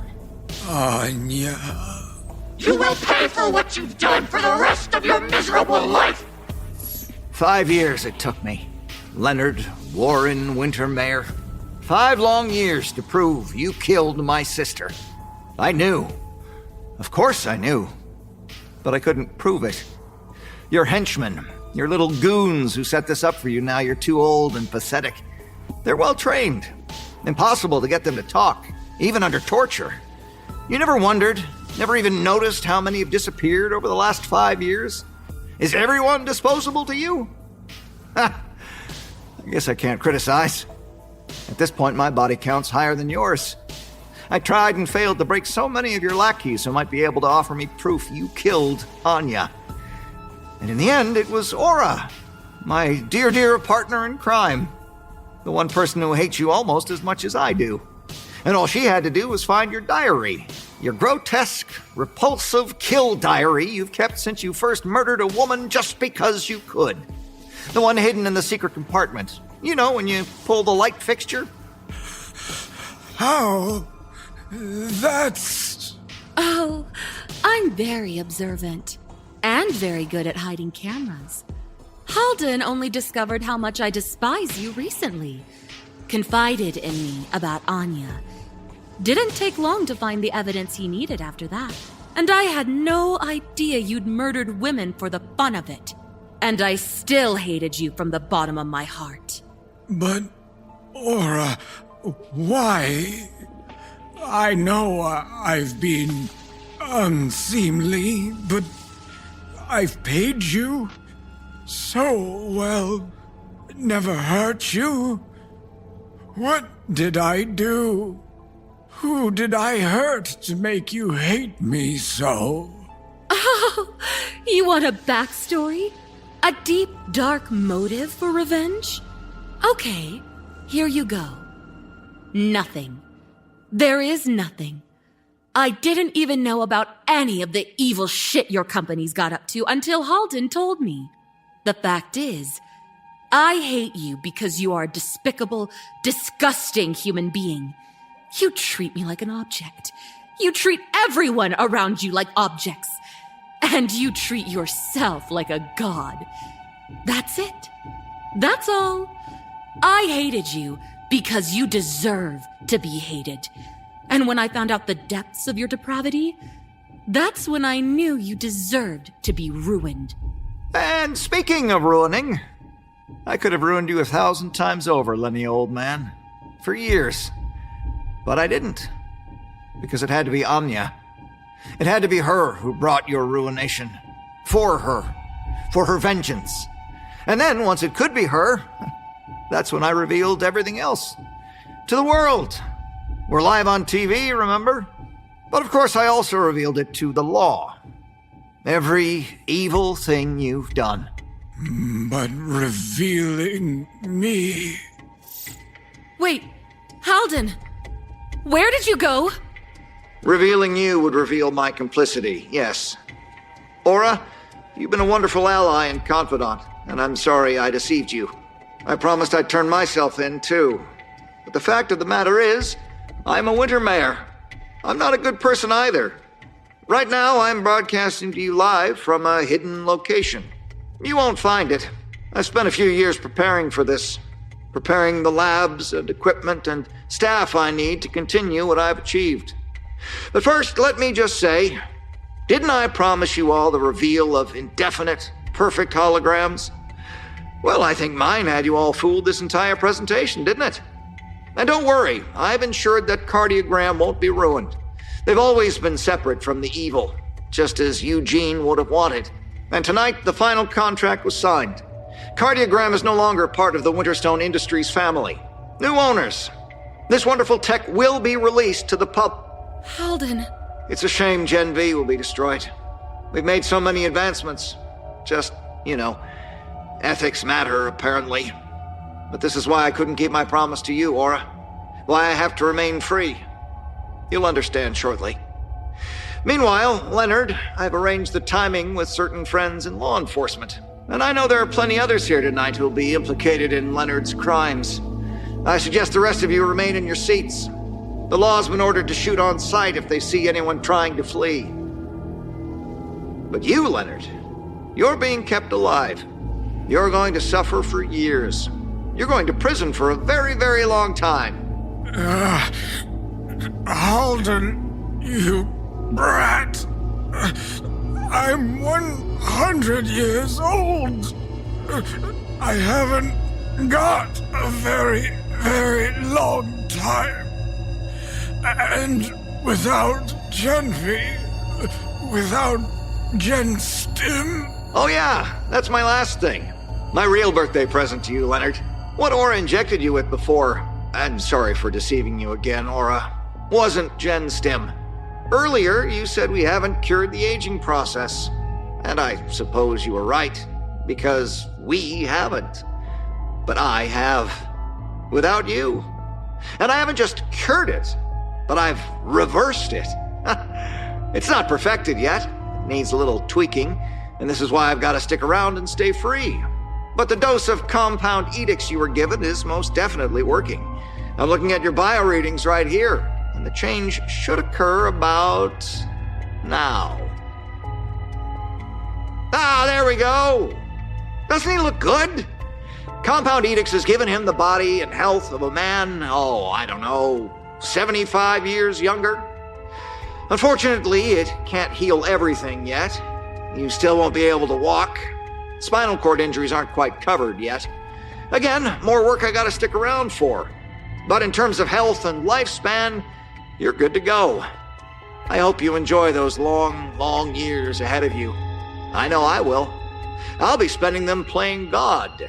And you, well, I guess you'll know how Anya felt, being trapped in a deep, dark prison. And on the subject of prison, I can see an armed response unit ready to breach the auditorium door any second now. So all I have left to say is, happy birthday to you. Happy birthday to you. Happy birthday, great grandpa. Happy birthday to you.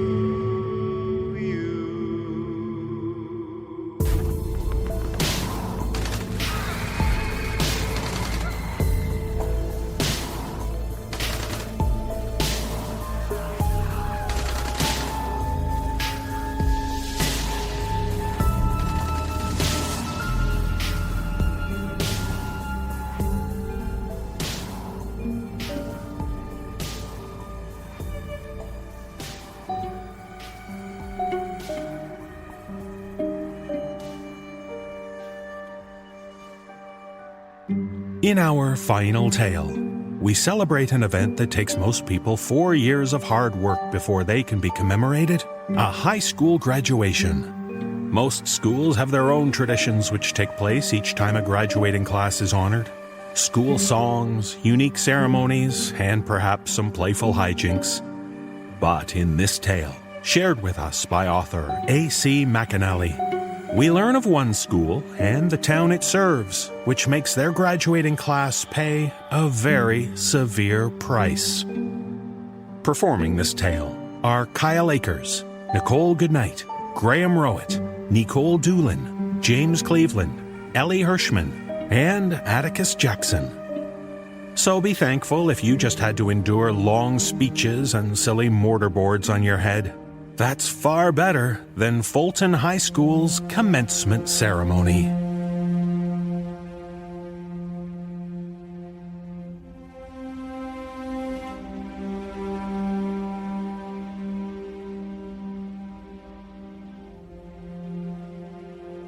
Everyone heard the stories growing up, but they told us the official version when we hit our sophomore year.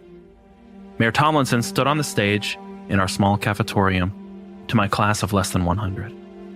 I'm sure your parents have handed our tradition down to you, but it is customary for all new high school students in the Fulton School District to be told exactly what to expect from your commencement ceremony when you reach graduation. You see, the town of Fulton has a long-standing tradition that lends itself to our alumni's success in life. There are no homeless in Fulton, no crime, no disease, and no one that graduates from Fulton ever becomes a victim of poverty or illness, even if you choose to leave the town. But that hand of privilege is not given to our township without payment. So, when your year of commencement comes, one of you must pay the price. We heard the tradition as a bedtime story, a fable as a warning to be good, as many fables are meant to scare kids into obedience. Keep good grades, be a good person, and your commencement will go smoothly. Falter in any way, and risk being the one to pay the price for the many. 3 families were forbidden to ever participate in the lottery: the Bennetts, the Avalas, and the Greens. Their whole families, but one member from each, were the original sacrifices.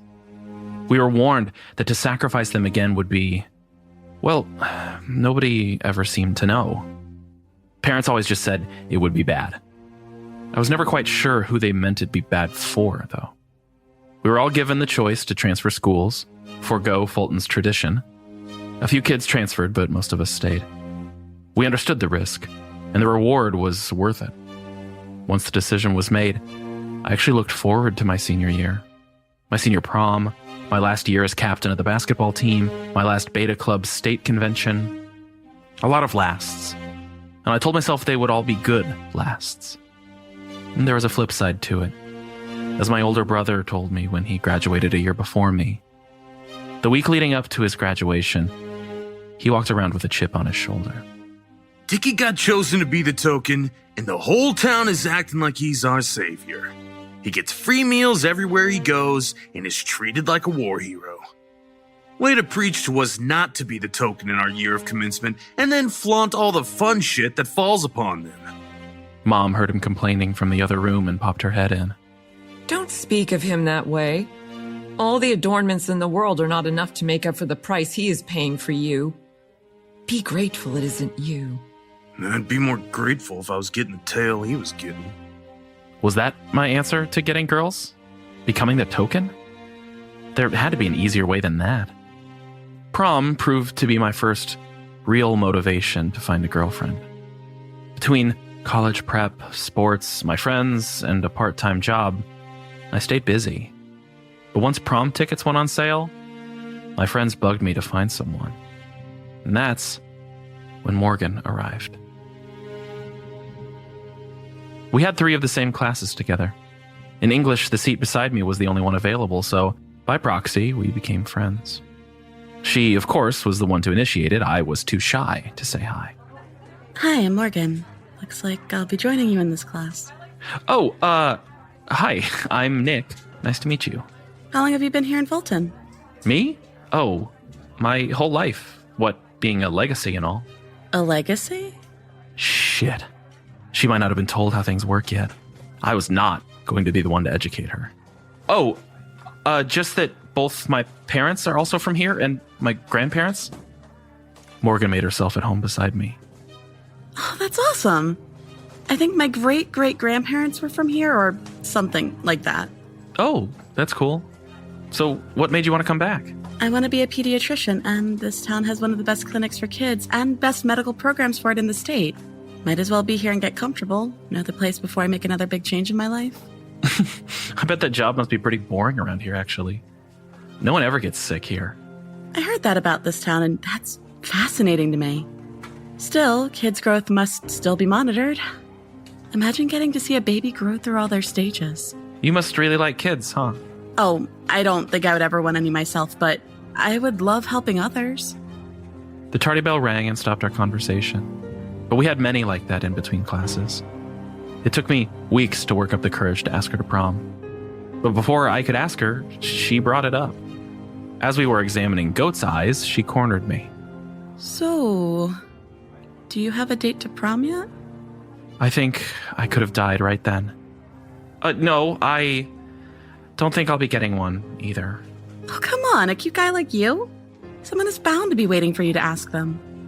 Did she mean she was waiting? Or just in general? I panicked, trying to figure out what she really meant. Well, it's just that... Nick, I'm sorry. I didn't mean to fluster you. If you don't want a date to prom, no biggie. I don't have a date either, so I was just going to ask if you wanted to go together as friends. Oh, as friends? Did she think I didn't want to date her for real, or was she not interested in me? God, why was this shit so complicated?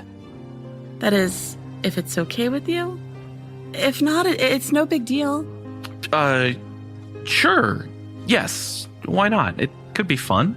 Great. My dress is yellow if you want to try and match. Do you want to meet here or come get me? Crap. I'd have to ask to borrow Dad's car now. I can come pick you up. Perfect. It's a date. Holy shit, it was a date. I picked her up at her house, which was actually in the same neighborhood Beth lived in. It was a 1-story brick house with a 2-car garage. Why I thought she would live in the woods somewhere was beyond me. There was just so much mystery around her for me, not ever hanging out with her after school. We walked in together and all eyes were on us. Her dress was beautiful. The yellow glow, a beautiful contrast to her tan skin and dark hair. I walked her over to the chair section, as I told her before that I don't dance. She was fine with that. Another girl from our class, Rachel, met us by the chairs. Well, not really us, only Morgan. The two hugged and laughed, and before I knew it, they were swept away onto the dance floor together. I watched Morgan dance, wishing I had the courage to join her, but I didn't. So I sat and enjoyed watching her. Until my friends, James and Todd, came up. Dude, what are you doing? Why are you getting close to her? Neither of us had dates, so I thought I'd bring her. But she's going to be the token. Why would you do that to yourself? My annoyance was clear in my words. You don't know that. I would appreciate it if you would stop with that. She's not a legacy. It's more likely that an outsider be chosen than any legacies. And the lottery's tonight after prom, so you might want to do her before then. I said we came as friends. Don't talk about her like that. He shrugged, and they both got up to return to their dates. Suit yourself. I went back to watching Morgan dancing, and eventually she persuaded me to slow dance. Hugging her so close, my mind was distracted. The more I thought about it, the more I convinced myself Todd and James were right. But plenty of legacies had been tokens. Just looking at the wall of the gym where senior class portraits hung, at the top of the list alone was each year's token. Plenty of legacies smiled from those pictures. We would find out at the lottery, at the end of the night. We sat at a table with Rachel and her date, but I barely talked. The moment that would decide the rest of my life was almost here. I just pushed around my food. My stomach was tied in knots. Morgan nudged me. So, do you have any plans after prom's over?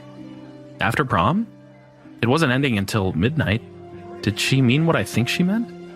My palms were so sweaty I had to wipe them off on my pants.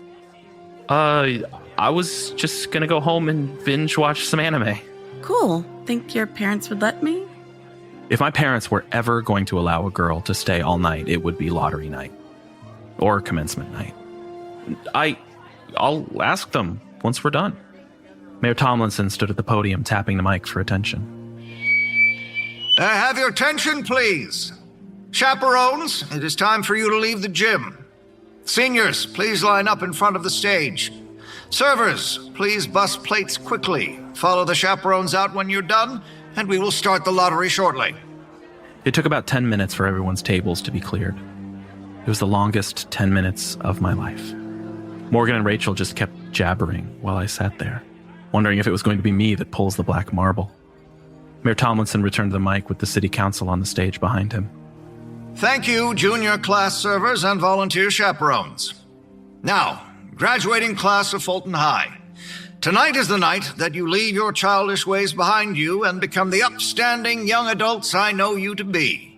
For you to leave tonight with the blessing given to the citizens of Fulton, one of you must be the token for the blessing that will be given to us at your commencement ceremony.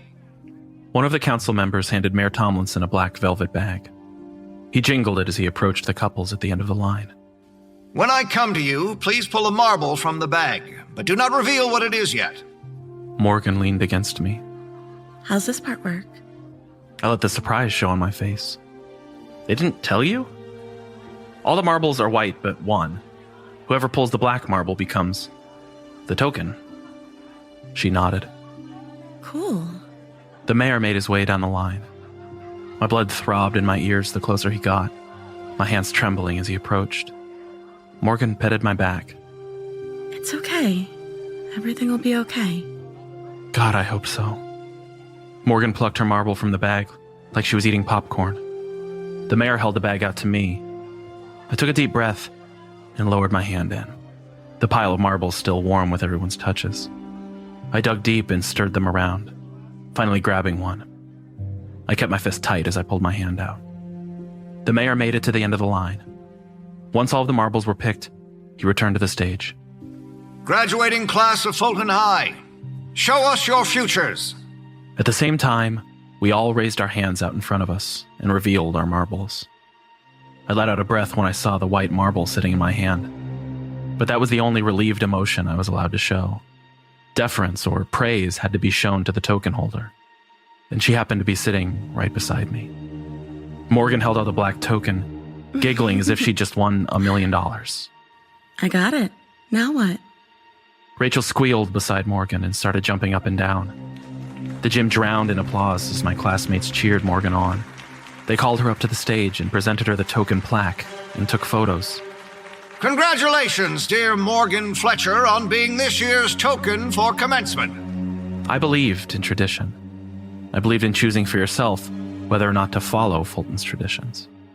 I believed in giving all the gifts Fulton has to offer before commencement, but never had I believed in congratulating the token. When she returned to me, all I could do is smile and hug her and say thank you. I wondered how she'd handle commencement. 2 weeks of people worshiping Morgan, giving her anything she could dream of having. And then before we knew it, graduation was upon us. I dreaded it almost as much as I dreaded the lottery, but instead of for myself, I worried for Morgan. She agreed to the risks just like the rest of us, and seemed content with all the things she'd be receiving, but she was my first girlfriend. I didn't want to lose her this way.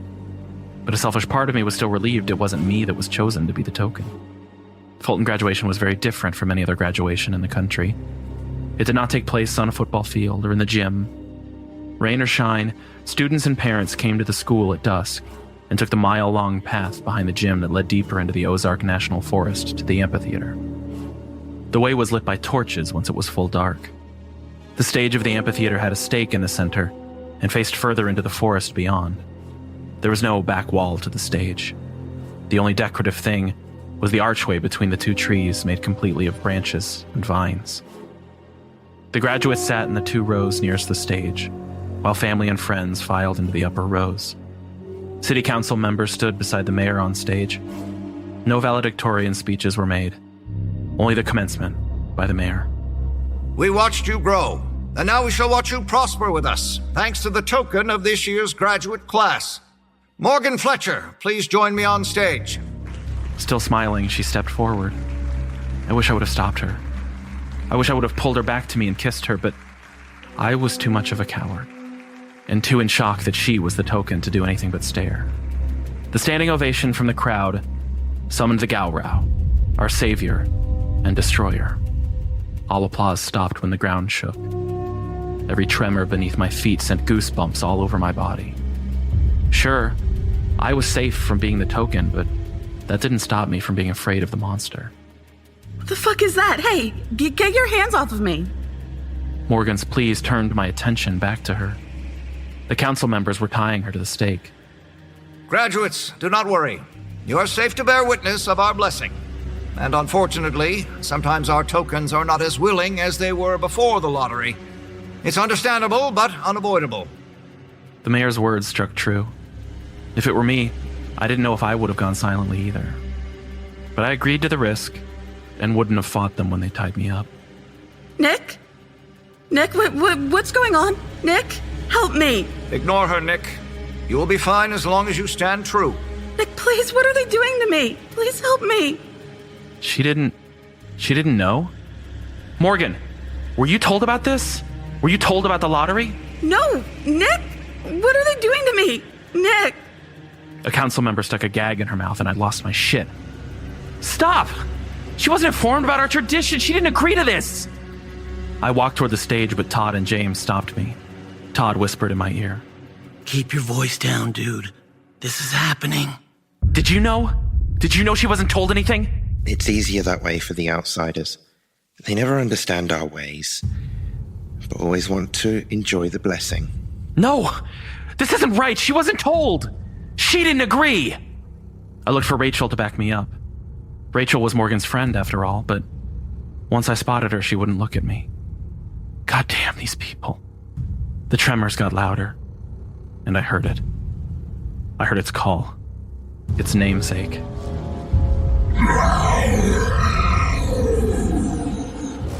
I stopped struggling against my friend's grip as it came into view. It stood almost as tall as the trees. Its webbed feet breached the archway. Its long claws hung in front of its belly. 2 thick tusks protruded from its mouth. As it turned its head to look around, short horns glimmered in a line down its back. I struggled against my friends until they pinned me to the ground. It wasn't right. Plenty of us knew. Plenty of us were willing. Why did it have to be her? Fuck that I liked her. She didn't know. She shouldn't have to sacrifice for something she didn't believe in. The Gaurau snarled, and I turned my head away. I couldn't bear to watch what I knew was coming. But silence followed Morgan's last scream. The crowd began to gasp and murmur. What had they witnessed? Did the Gauro take her in one bite? Maybe she fainted before it took her, so she didn't have to be awake for it. No way. At his words, I looked up. Morgan sat perched on the Gauro's shoulder, leaning against its neck, laughing. You fucking idiots. The mayor approached the Gauro. No, this can't be. You're an outsider. Sorry, Mayor Tomlinson, but you should have done your homework. My family was originally from here. You know them as the Bennetts. And you know the punishment for sacrificing a founding family member. The world around me vibrated. A high-pitched buzz stung my ears, forcing me to double over, holding my head. When the Gauro quieted, a startled silence fell upon the crowd. I breathed hard, trying to shake the pain, but my skin began to itch. I rubbed at my arms, and then started scratching uncontrollably. I heard screams all around me. Some people fell over dead. Some people screamed of broken bones. Some began coughing uncontrollably. And some were fine, only horrified for their neighbors, and ran. My mother ran to me, holding her hand against her chest. It was bruised and swollen. Nick? Nicky, are you okay? I can't stop scratching. It's okay. It's only poison ivy. You fell into a huge patch of it when you were young. When I was young? Why am I only now itching? The Fulton blessing. It's gone. We have to get out of here. Where's Dad and Jay? She didn't answer, just pulled at me. The Gauro screeched and I turned to it. The council members were shooting at it, but it did nothing. Their screams sounded the alarm for my classmates to run, but the tail of the Gauro mowed half of them down in one swoop. I laid there, staring up at Morgan and the creature, sure I was next. But Morgan made eye contact with me. She patted the Gauro, and he picked her up and lowered it to me. We stopped running, and I shielded Mom behind me. No way could we outrun that thing. My only hope was to talk some sense into Morgan. Thank you for trying to save me, Nick. And for your efforts, your family will only suffer minimally. I'm sorry we couldn't get to know each other more, but I have to end this. It's what my family wanted. This is the end of Fulton's good fortune, and any attempt to make the deal again will be the end of Fulton altogether. You make sure no one tries, okay? I nodded as she kissed my cheek. I wish I could see you again, but I hope I never do. She patted the Gauro, and it raised her back to its shoulder. They followed the screams of my remaining classmates through the forest, leaving my mother and I the only ones not screaming beneath the archway. We eventually found my brother and Dad. They were bruised, and my brother had a sprained ankle, but they were alive and in one piece. The same couldn't be said for most of Fulton. After the initial shock of the failed commencement, the town became quiet again. But slowly we suffered the effects. People lost jobs, crime and poverty slowly crept in, along with more illness. But the rest of the world suffered the same fate. Nothing made us special anymore. I was fine with that. But it didn't stop me from going to the amphitheater, hoping that Morgan would be there.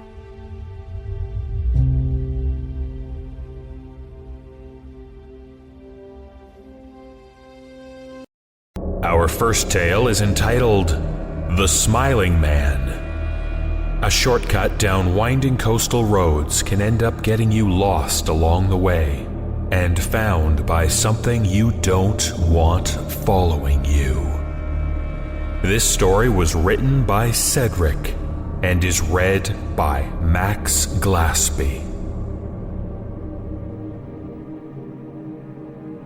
For college, I lived in a coastal Californian town and frequented the clubbing scene. There was a particular part of the town that was essentially a city of mansions. The feeling in this area during the day had a sense of confusion. Roads made no sense, and you could easily find yourself driving in circles or even leaving at points opposite of where you headed. I had always chalked this up to the winding roads easily defeating my sense of direction. Because of this, it was easy to avoid police checkpoints, and it was a shortcut to the college. At night, though, it became something else entirely. The roads lacked lights or any illumination whatsoever, and tall oaks obscured the sky. I became convinced that something was watching me when I took those roads. I dismissed these feelings to the normal creepy road phenomena, and it stayed that way for a while. After one particular night, I was driving a couple friends home. I was the designated driver, and decided to take a shortcut I knew through the roads when I saw someone walking along the road up ahead wearing a hoodie and jeans. I thought nothing of it until I noticed a limp in his gait and decided to give him a ride wherever he needed to go, perhaps even the hospital if need be. Pulling up past it, I rolled down the window and asked it if it needed anything. A row of jagged teeth and hollow eyes greeted me and my friends. The teeth were arranged in a stretched smile. The car immediately erupted into screams and yells to drive, and so I did. However, the more I panicked, the less sense the roads began to make. Every turn became more confusing and frightening. What's worse is that at every turn, the thing was there to greet us with its smile, and clawed fingers pointed directly at me. What should have been a 5-minute drive became at least 30 minutes of squealing tires and sobs. This is where it hit me. The more panicked and frightened I became, the worse things got. Pulling my willpower together, I put my fear aside and concentrated on getting out of these roads. The next turn took me to a road along a small lake leading out of those cursed roads. I took one look back to see the smiling man curling one of his fingers, beckoning me back.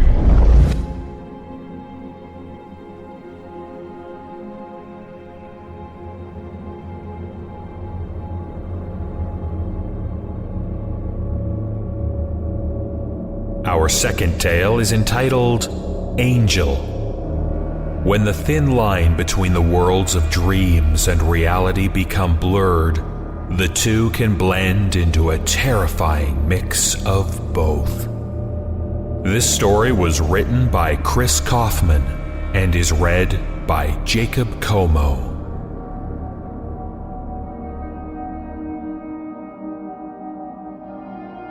I'm tired of carrying this as my burden. I don't know what she wants or why she chose me. I just hope someone out there can help. Please. I'm so tired. In winter of 2010, I worked in a department store warehouse. On a busy day, I went up and down 10-foot ladders probably hundreds of times retrieving merchandise. Nothing washed away the tension and dust of that warehouse like a hot bath. A steamy soak in the tub after work quickly became a ritual. One icy December night, an exhausted me arrived home to find the apartment was freezing. The last thing I wanted after trekking across town through frosty streets. I had been stupid enough to leave the window above my futon wide open after airing out the morning's bong smoke. I must have forgotten to close it in my rush to work. I was pissed at my forgetfulness, but the irritation immediately gave way to a much darker emotion. Nothing scared me more than the thought of an intruder. My house was for me, not for dark figures bent on doing harm. I slowly peered into the bathroom from the doorway about 5 feet away, afraid a deranged psycho from the street saw my absent-mindedness as a sinister opportunity. The bathroom was empty. My apartment was a tiny studio, so if Freddy Krueger, or whoever, wasn't hiding behind the bathroom door, I was definitely alone. I breathed a giddy sigh of relief. I started the bathwater and went to light the propane heater the landlord installed what must have been decades ago. Upon removing the access panel, my entire body shuddered. After the winter storms of the year before, I made sure to always keep a lighter by the pilot light. I never wanted to shiver my way through another icy winter night without the heater blazing. I never moved this one lighter, so why the hell was it missing now? I froze at the thought for a good minute or two, thinking about what I should do. There was no one in the place now, and the window was good and locked, as was the deadbolt on the door. I urgently lowered the cheap blinds, terrified of the darkness beyond the glass. I sat on the edge of the futon for a good 10 minutes, breathing deep, trying to calm myself. I was smoking lots of weed back then, so I ultimately forced myself to believe it was hiding in some pair of jeans somewhere. I refused to look through my pockets in case I was wrong. The cold was manageable, but the fear of an intruder was not. I took a few more deep breaths and slipped into the hot bath water to clear my mind. After an hour, I was totally relaxed, giggling at what a pussy I was. I drained the tub, dried off, and bundled up in layers to prepare for a cold night. Grabbing the remote, I switched on the shitty little 15-inch cathode tube TV that served mostly as a nightlight and background noise for me to fall asleep to. I wrapped the down comforter in any little blankets I had around me, making a nice little shell to catch my body heat. I never once looked toward that window. As my makeshift incubator grew warmer, my eyelids felt heavier. The grainy basic cable drifted out of my consciousness as sleep overcame the cold. What happened after I fell asleep will stay burned in my mind's eye forever. There's really no way to candy coat this, so I'll just describe it as best as I can. I have no explanation. Tears are welling in my eyes as I think about this. It's the most detailed dream of my life. The dream was so realistic that I thought I woke up, only to find it was not in my apartment, and I sure as hell was not me. Whoever's eyes I was seeing through was hunched over a knotty wooden table. The air was extremely humid, and wherever this was, winter was long gone. Dust covered every flat surface in the room, and the primitive wooden floorboards were caked in grime. The walls had been mostly stripped of their paint and were instead covered in mold. An antique full-length mirror was shattered in the corner, covering the floor in shards of glass. A large piece of mirror rested on the table, covered in whitish-yellow crystals and powder. All the tools for hardcore drug use were laid out in front of me. A burn-covered light bulb, a small cracked torch lighter, several rusty-looking spoons and needles. The strangest part of the whole scene was the presence of actual physical sensations, which I usually never feel in dreams. All the muscles in my body were cramping, trembling uncontrollably, and I could actually feel it. The cracked, peeling skin on my hands horrified me the most. Every fingertip was blistered, and deep scabs ran the length of my forearms. I wanted to scream, to call 911, to end the misery, but I was not in control. This was not my body. In an instant, searing pain shot through my chest. My eyes rolled back into my skull. It felt as though a power drill was boring through my ribs and into my heart. The agony quickly enveloped my whole body. I was dying. I collapsed face first into the floor, hundreds of jagged shards digging into my skin as I writhed and seized. My mind screamed, "Please, wake up! Wake up! Oh my God! Why am I not waking up? Oh my fucking God!" While this body shut down, my eyes rolled back from inside my skull and I saw the room once more in slow motion. Only there was someone else with me. In the corner, curled up, staring at me with a hauntingly blank expression, was a little girl. Her hair matted with grease and her face was obscured by dirt. Her once white summer dress was heavily soiled and hung loosely from her skeletal body. She clearly had not eaten in weeks. In her arms was a ragged clump of fur. The child stood up, a few tears rolling down her cheeks. As she crossed the room, I saw she was clinging to a limp cat. Time returned to normal and brought with it the pain. My field of vision flooded with white, and in a second, I was back in my bed. For a minute, I was stunned, and I had no idea what to think. Then I noticed I was absolutely drenched in sweat. I unwrapped my blanket cocoon, expecting the room to cool me down, but the temperature in the studio was exactly as it had been in the dream. The heater was now roaring. Fear and confusion were creeping up on me when I heard a noise from inside the bathroom. A silhouette appeared in the doorway and began moving toward the bed. I became paralyzed. Every fiber of my being told me to scream, to jump out the window, to grab something and start swinging, but the sheer terror was wholly overpowering. The figure stepped into the glow of the TV, and I could see it was the little girl from my dream. Her limbs were like tree branches, gnarled and extremely bony. Her eyes sank back into her skull as she ambled closer. My heart was pounding so hard, I could hear the blood pumping through my skull. She reached the edge of the bed, staring directly into my eyes. Her mouth opened unnaturally wide in a silent scream, and both the furnace and the TV shut off, plunging me into complete silence and darkness. I prepared myself for death or worse. After a few minutes, my eyes adjusted to the moonlight. My apartment was empty. The cry of a small animal broke the silence, and a wave of eerie serenity washed over me. I fumbled around for the remote and turned the television back on. There was again like a chipmunk or something. I cautiously peeked over the edge of the futon to see a tiny white kitten gazing up at me, meowing pitifully. I picked it up and it started licking my hand. I had absolutely no cause to think this, but for some reason, I just knew this animal would do me no harm. I looked up and saw 3 people smiling at me from the television. A gorgeous woman stood next to an equally attractive man. In front of them was a young girl with long, shiny blonde hair under a white bow, wearing a perfectly ironed white summer dress.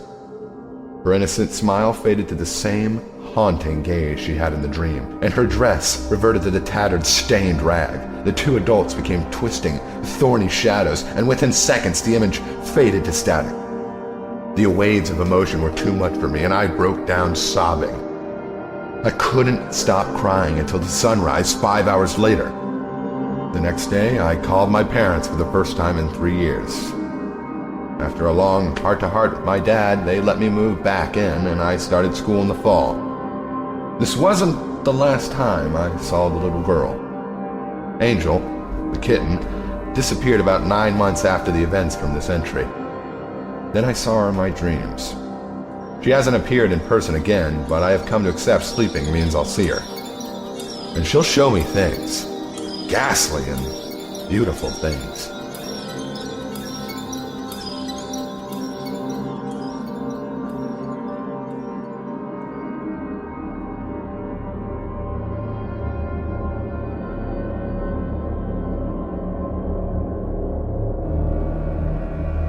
Our third tale is entitled A Horrible Game. The usual drabness of an office cubicle farm can be a dreary place, but a small shift in perspective can make things get unspeakably worse. This story was written by Lexi X and is read by Christina Schultz.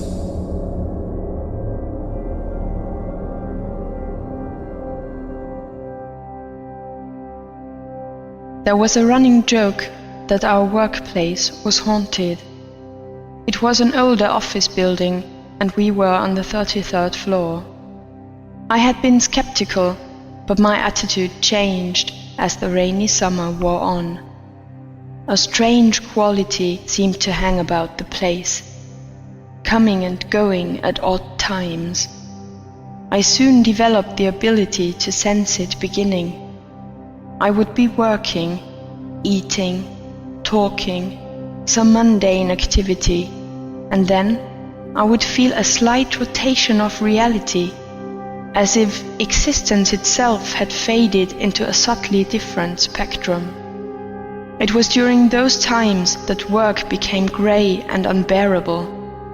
Paranoia was the first and most vague symptom. I would repeatedly sense someone coming up behind me, and I'll tap back to my work only to find myself alone. I would hear soft footsteps on the carpet, or see a shaded flash of someone approaching in propagated reflections. But there was never anyone there.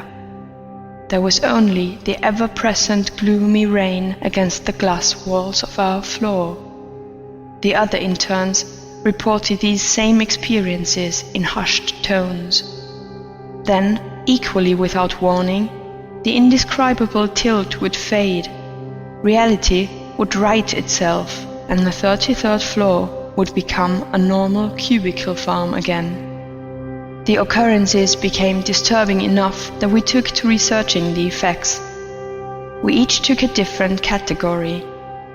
Jake investigated whether the place had a history, and Steve looked into similar experiences reported elsewhere. I turned to science and soon struck gold. I found a published paper that detailed how a standing airwave of a certain frequency could cause an unexplained sense of fear, paranoia, and even visual hallucinations. The study seemed to explain exactly what was happening. We were immensely relieved. That discovery also happened the day before we were scheduled to run the office alone for the afternoon. All of our co-workers were slated for a corporate restructuring meeting. Steve suggested that it was the perfect opportunity to play around with the air system. I agreed, wanting to alleviate my fears by taking control of them and making them seem harmless. Jake agreed as well, though he seemed hesitant. It came as no surprise that the afternoon in question was gloomy and rain-soaked. We saw nothing but streaked rain through the windows around our floor. The atmosphere was perfect for our game. We wanted to see how far we could push the experience and bet on who could stand it the longest. I found the floor's air controls in a hallway closet, and we messed with them in an attempt to modulate whatever it was that caused the strange effects. After a few adjustments, I felt that inexplicable shift. It was working. A few more minutes of tinkering caused another, deeper shift, and I knew we'd done it. The very air seemed to pound through my head in a manner imperceptible and impossible. We returned to our desks, alone on the floor. We sat in sight of each other, so the first few minutes were spent joking and laughing about how tough we were. That stopped at the first distant noise we heard. We each snapped to face the distant end of the office, but saw nothing. I could feel my heart beating faster, and I knew it was starting. A loud noise erupted under my hands, and I jumped up. They watched me, stifling laughter, as I answered the phone. We continued working for another 20 minutes, occasionally looking around for something we couldn't specify. The various offices around seemed to take on a menacing cast, as if somebody was hiding just inside them and watching us whenever we looked away.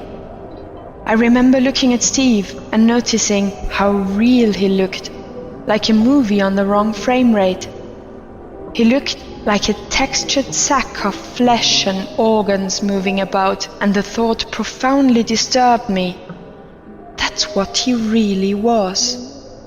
Something moved at the other end of the floor. Again we jerked to look. This time I thought I saw a grey shoulder as someone slipped into a cubicle. I peered at the spot but saw nothing further. I slid my chair around with a start as something clattered behind me, but again I saw nothing. I turned back to Jake and Steve, who watched me with wide eyes. I felt another shift, and the blanket on my thoughts grew heavier as the floor's emotional connotations faded further into a dark and unfamiliar space. "Where's Steve?" I asked, turning to Jake.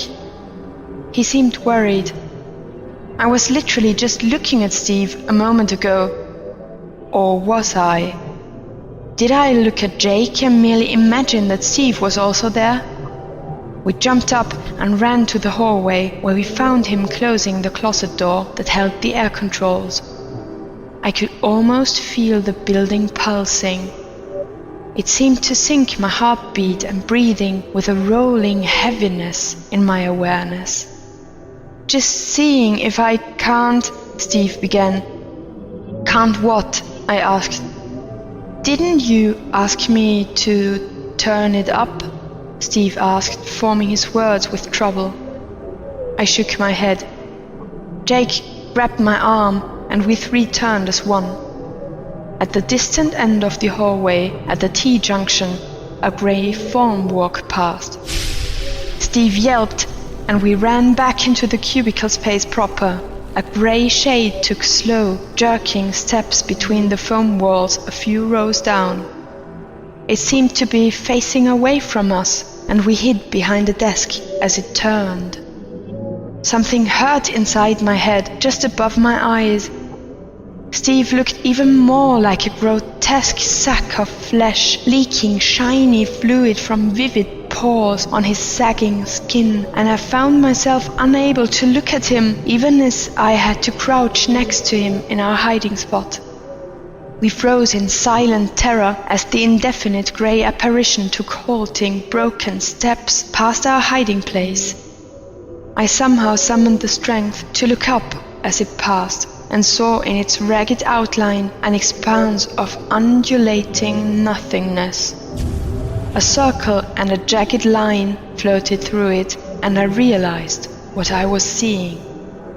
"Come on," I whispered, fighting an intense lethargy that tried to prevent me from speaking. "It's not real. It's in our eyes. I saw veins." I staggered to my feet and helped pull Jake up. I couldn't bring myself to touch Steve, who now seemed to me to be an aberrant abomination of quivering and pulsing organs.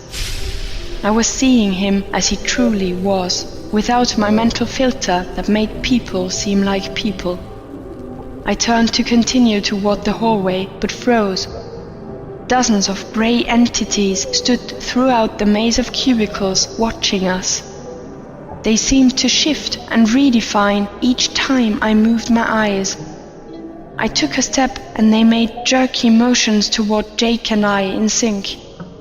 I kept telling myself that they weren't real, but I could feel their eyes on me. I felt their malice. I took one step at a time, carefully wending our way through the cubicle maze as the apparitions took steps in rhythm with mine, trying to reach us. Sweat poured down my face as I calculated each next step, finding myself further and further from the door to the hallway. What the hell was I doing? I couldn't focus. The floor's breath still pulsed through my head. Jake's nails dug into my arm. The atmosphere shifted negative even further. The rain-slick windows visibly darkened as if night had fallen. I looked at Jake, whose eyes were glazed with terror. When I looked back, the grey forms were vanishing one by one, each turning to the south wall of glass before fleeing into nothingness. There came an overwhelming sense of something approaching. I ran for the hallway, Jake hot on my heels. The closet door with the air controls was already open. Had Steve found his way here without us noticing? Who had adjusted them the final time? The living pulse of the floor rang through me with an intensity so full that I knew the perfect frequency had been found. I wasn't about to wait around to experience what was going to happen. My fingers cracked into the door. I stared at them in pain and reached to open the door to the air system controls that I had sworn was open. I couldn't locate the handle. I could see parts of it, but was unable to recognize the object itself. "Jake, open the door," I told him, but he just stared at me in terror. I started flailing at the slick metal, and I felt it open just as the hallway lights dimmed. My hand went for the controls, finding them this time, and I shut it off. A rush went through me a moment later, a barely discernible lifting of the weight on my thoughts. It was just enough for me to pull Jake into an elevator and hit a button for another floor as the hallway became pitch black. As the elevator doors closed, I felt an awareness brush past, something heavy and filled with rage that had barely missed us. I felt reality shifting back to light and normality as I wiped blood from my nose. "No," Jake muttered. "We can't." "Can't what?" I asked him. "I didn't tell you," Jake continued. "I didn't want to believe it. The place did have a history, reports of things. They got worse the fewer people there were." I froze with agonizing fear and regret. We had left Steve alone on that floor. Somewhere above us, a scream echoed with soul-chilling terror.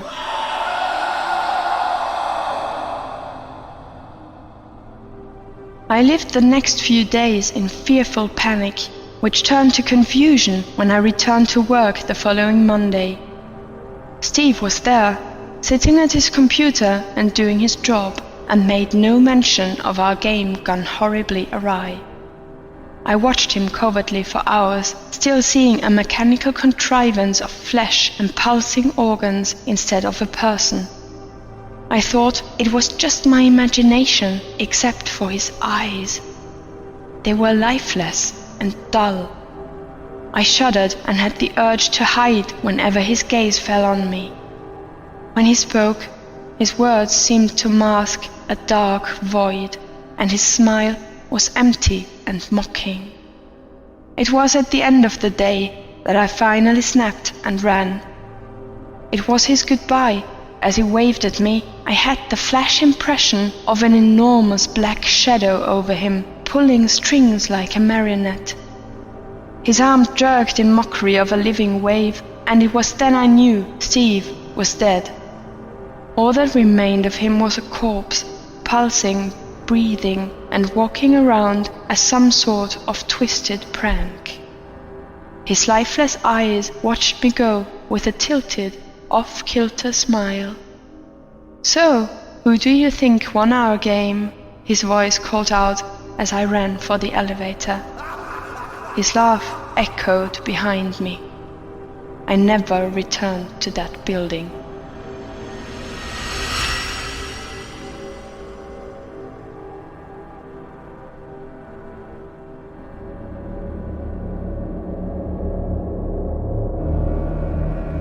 Our final tale is entitled, They Were Looking Back at Me.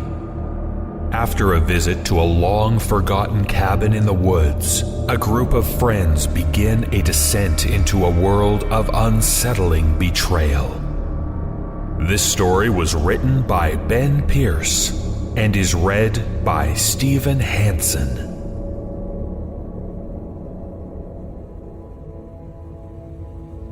I don't tell people this story much. I'm just typing it out because my therapist suggested it. Hey, couldn't hurt, right? He doesn't believe me anyway. It'll be nice to have someone hear the story and not immediately dismiss it out of hand as bullshit. Or maybe you guys will too. Suppose I don't really care anymore. Anyway, this all started when 3 friends, Alex, Paul, and Chris, and I were in the woods behind Paul's house, sneaking cigarettes.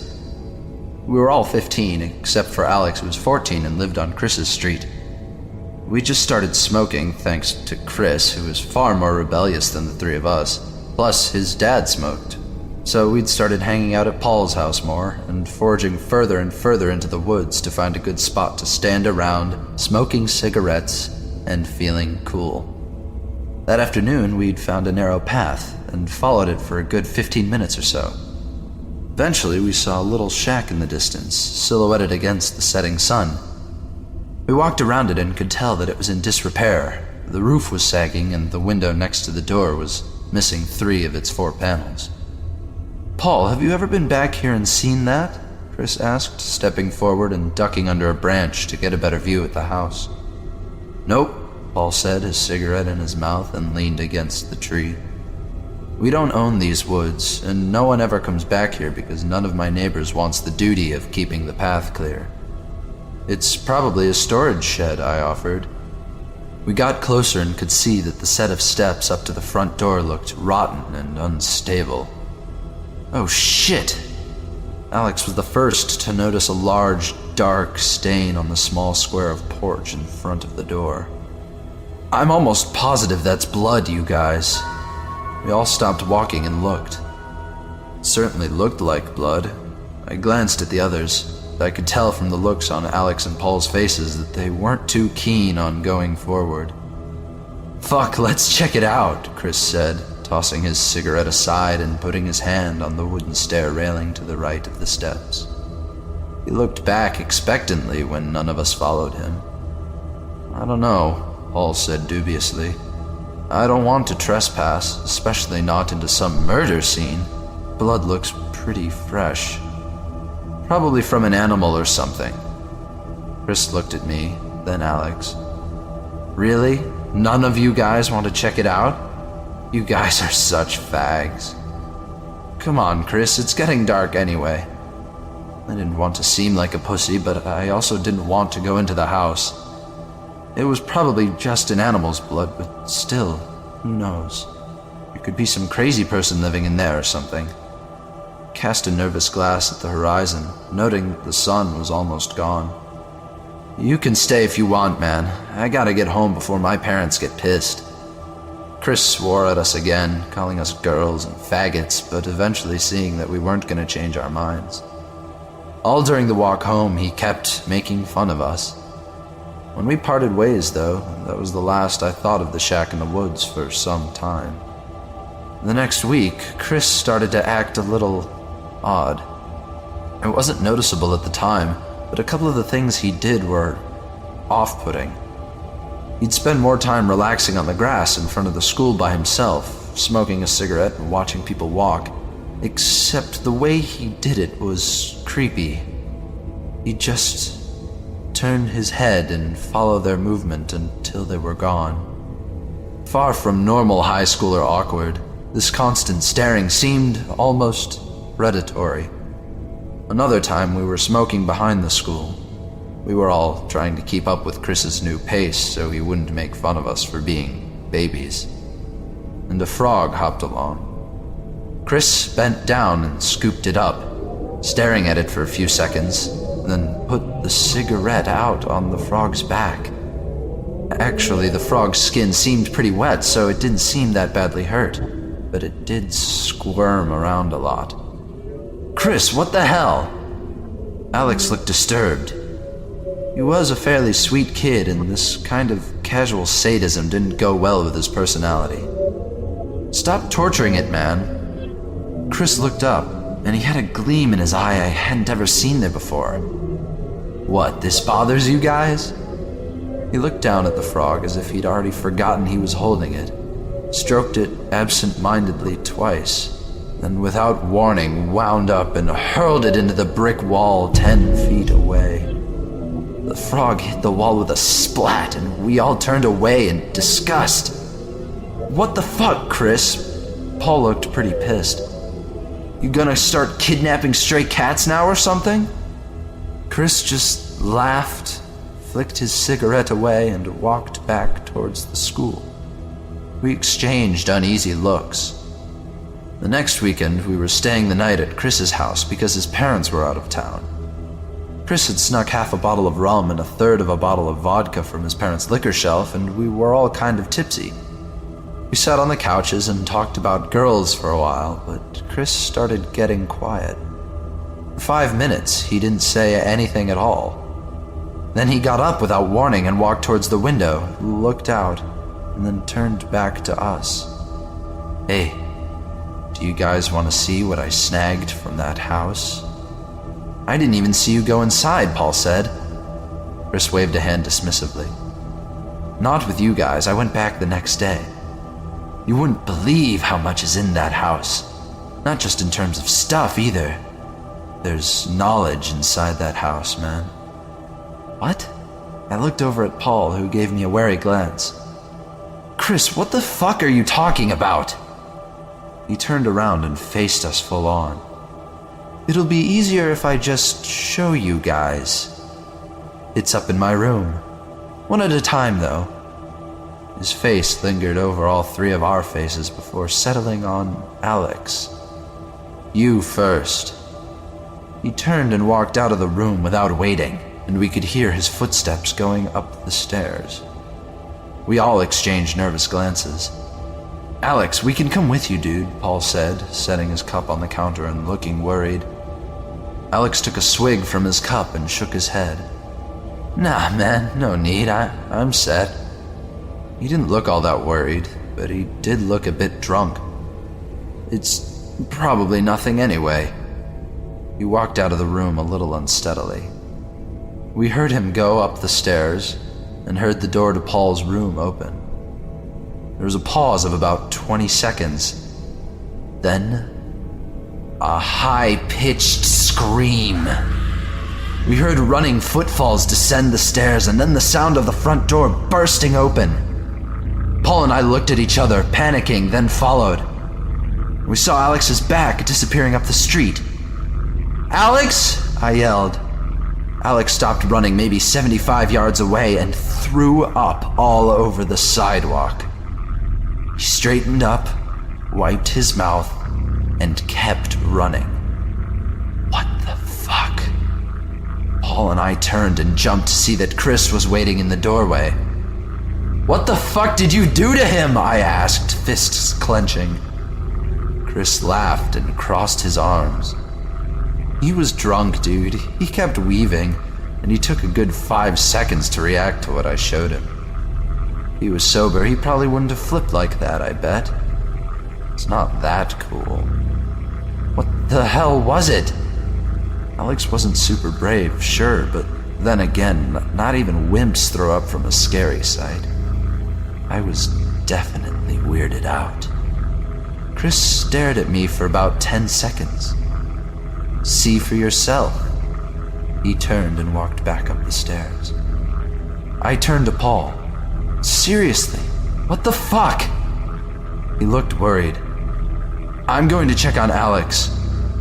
Dude, just go home. Fuck whatever he found. This is fucking weird. Seriously, man, don't feel some bullshit need to find out what it was. I'd get far away if I was you. I nodded, and he took off up the street after Alex. I looked up towards the top of the stairs. If I was sober, I might have gone home, but I was curious too, and Alex was kind of a wimp. I went back into the kitchen, opened the tool drawer under the sink, and stuck the buck knife that belonged to Chris's dad in my pocket. I wasn't sure what to expect, but I wasn't going up there empty-handed in case Chris flipped on me. Fingers wrapped around the buck knife in my pocket, I went up the stairs and pushed the door to Chris's room open. The light was off, and Chris was standing over by his desk, hard to make out in the gloom. I cautiously moved across the floor, gripping the buck knife harder. You want to see it? He had some kind of box in his hands. I edged a little closer cautiously, nodded once. He took off the lid of it just a crack. I bent over and went to take a look. I only got a brief glimpse before Chris shut the box suddenly, but I straightened up fast. Fuck, Chris! Did you see it? He demanded. Not enough to get a good look. Chris, were those eyes? I had seen them looking back at me. I was sure of it. Human-sized eyes, white, bloody spheres the size of golf balls. Chris, are those real? Don't worry about it, just get out. Chris put the box back in his desk and started pushing me towards the door. I didn't resist. Chris, what the fuck? What's going on? Just go home. I messed up. I gotta go check on Alex. He started moving down the stairs ahead of me, walked into the kitchen. I stood near the front door, hesitant. Chris! He didn't know what to say. Just go. It'll be fine. I went. I didn't know what to do. I walked home, a solid 20-minute walk, looking over my shoulder the whole way.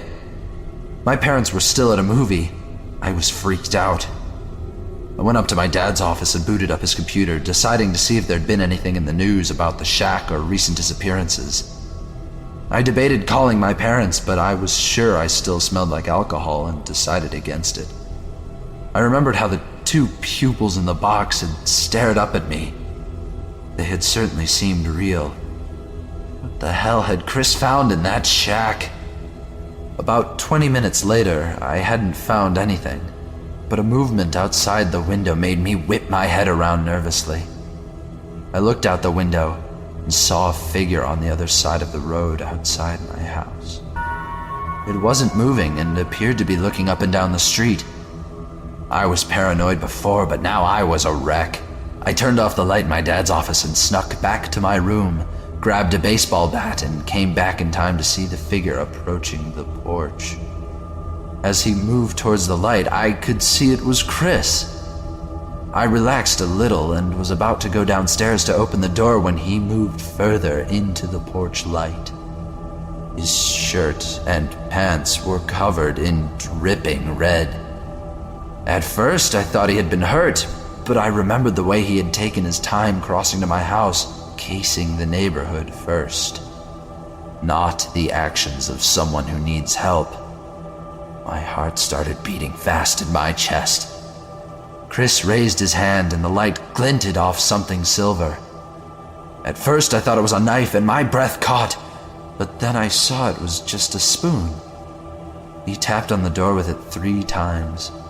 As he did so, I could see that his shirt was clearly streaked with blood. Fuck. I dropped the bat and skittered down the stairs on my hands and knees, desperately hoping to be able to lock the door before he tried the knob. I tried to stay quiet as I crawled like a spider on all fours to the door. But when I reached the latch, I heard more tapping on the other side and almost shit myself. I recovered and flipped the lock. I then moved to the back of the kitchen, trying to stay in the shadows, and peeked out the windows. Chris's head was swiveling, appraising the empty house. His eyes raked over the window and then stopped. He made eye contact for a brief, horrifying second. Then he lunged forward and tried the doorknob. Upon realizing it was locked, he turned and sprinted away. My house had 2 other doors. I ran to the glass sliding door at the back of the kitchen and turned the lock a second before Chris came around the side and crashed into it. He reared back and we locked eyes again. He looked terrifying. His lips were twisted up in a snarl and his eyes were wide and staring. He punched the glass door, but the glass was thick and didn't break. He snarled and raced toward the other side of the house, but I beat him to it, turned the latch, then slid against the door, unable to look out and face that monster again. I heard him walk away and knew he was prowling around the outside of the house. I prayed my parents hadn't left any windows open, but the weather was still nice. I was sure they had. I was dead. My last few seconds on Earth, and all I could do was close my eyes and crouch against the door. The sound of tires squealing jolted me from my stupor. Light flashed against the kitchen wall. A car was pulling into the driveway. My parents were home. I jumped up and ran to the kitchen window, praying that Chris wouldn't hurt them. It wasn't my parents. The car door opened and a man barreled out. He tackled Chris to the ground, sending the bloody spoon flying. The man pulled a pistol from the small of his back and jammed it into Chris's face. I recognized him as Alex's dad, the ex-Marine. He was screaming as he pushed the pistol harder and harder into Chris's cheek. He didn't say much before the gunshot drowned out his words. But I'll never forget what he yelled. My son's eyes! What did you do with my son's eyes?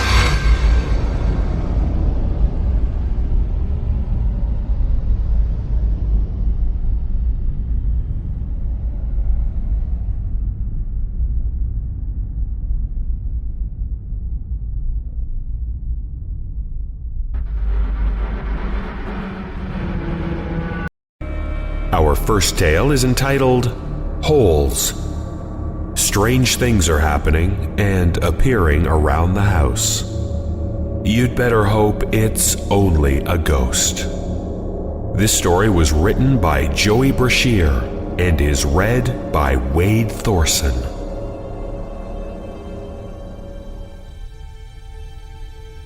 When I was about 7 or 8 years old, I lived with my grandparents in South Carolina. They had this big house that used to be a stop on the Underground Railroad, and I used to love discovering all the cool passageways that ran all over the place. When I wasn't doing that, my grandfather took me fishing and hunting, while my grandmother would teach me how to sew and cook. Kinda girly, but those skills definitely helped out in the long run. My folks were military, so rather than drag me around and traumatize me with multiple moves, they had me stay at my grandparents'. My room sat at essentially the middle of the house. It was surrounded on all sides by thick walls, which used to house passageways, but had since been sealed off. I hung up pictures and cool things befitting an 8-year-old's room. I loved the house, but it started to feel a little off after a while. I noticed that my things kept disappearing. Nothing incredibly valuable, just trivial things like my toothbrushes and combs. No, they never reappeared at some random place, and I would never see them again. My grandparents spent a fortune on my various grooming products, I imagine. It was just my stuff, though, which left me and my family in confusion. They used to joke that a ghost must have taken a liking to me. They were kidding, of course, but I started to get really freaked out over this notion. I started paying attention to very minor noises and details, and whenever something odd did present itself, it would creep me out to the maximum. I remember drying a favorite shirt of mine, only to come back 5 minutes later to find the dryer door open and my shirt gone. My things would be moved, pictures of me that were on the walls would go missing. Most importantly, these little holes started appearing in the walls around the house. They first showed up in my room, then they just popped up all over the house. The kitchen, the bathrooms, the living room, everywhere except the master bedroom where my grandparents slept.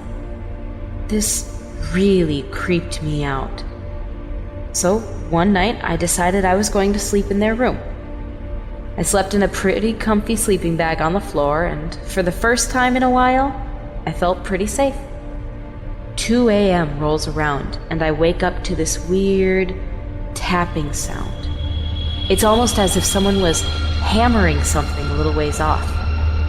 It was in the middle of the country, and people are often awake doing random things at all hours, so I started to write it off. The moment I started to shrug it off, I happened to look at the far wall directly facing me, just in time to see a jagged piece of wall fall out, leaving another tiny hole. I yelled and woke my grandparents. They were genuinely upset for me, so we packed up a few things and left for a weekend. When we got back, the first thing I noticed is that almost everything in the house that had anything to do with me was either gone or damaged. My room was now host to at least 30 different holes, all in varying shapes and sizes. I was exhausted, and all I wanted to do was go to bed. Me and my grandparents stood in my room and demanded whatever was in the house to leave me alone. There was no great relief. There was no angry outburst. There was no ghostly laughter. Just silence, and me feeling scared and a little silly. I decided to be brave and stay in my room that night. I awoke around 12 a.m. to a thump, the kind I usually attribute to my family moving around, knocking into a wall. I started drifting back off, only to hear another thump, then another. Eventually, these grew pretty rhythmic. I was scared out of my mind. I bolted upright and started scanning around my room. I grabbed the flashlight that I had grown to keep on my nightstand and started shining it everywhere. The floor, the walls, the holes. The thumping stopped, but I kept looking around frantically. Eventually, my beam caught something shiny and I fixated on it. As soon as I realized what it was, I screamed and started crying for my parents. It was a human eye. My grandparents came in and saw this, an unblinking human eye staring out at the room. The police were called and came immediately. They opened the sealed portions of the house and searched every passageway they could find. Eventually, they came to the section behind my far wall, where the eye was located. I wasn't privy to the information when I was that young, but when I got older, my grandparents told me what it was. The police came upon this tiny room, only big enough to hold one person comfortably, if only barely. They were first greeted by what they described as a thick layer of garbage and waste. Most of this garbage was my things that had gone missing. My combs, my toothbrushes, my socks, my shoes, my washcloths, my favorite shirt. At the wall, surrounded by pictures of me, was a man. He was completely naked. The only thing keeping him upright was a belt around his neck looped over a nearby low rafter. The cause of death was autoerotic asphyxiation. He had died staring at me, pleasuring himself, surrounded by his sick fascination with me. I don't think there's any getting over it. I can't stand the dark now, and now, when I go to sleep, all I can think about are holes.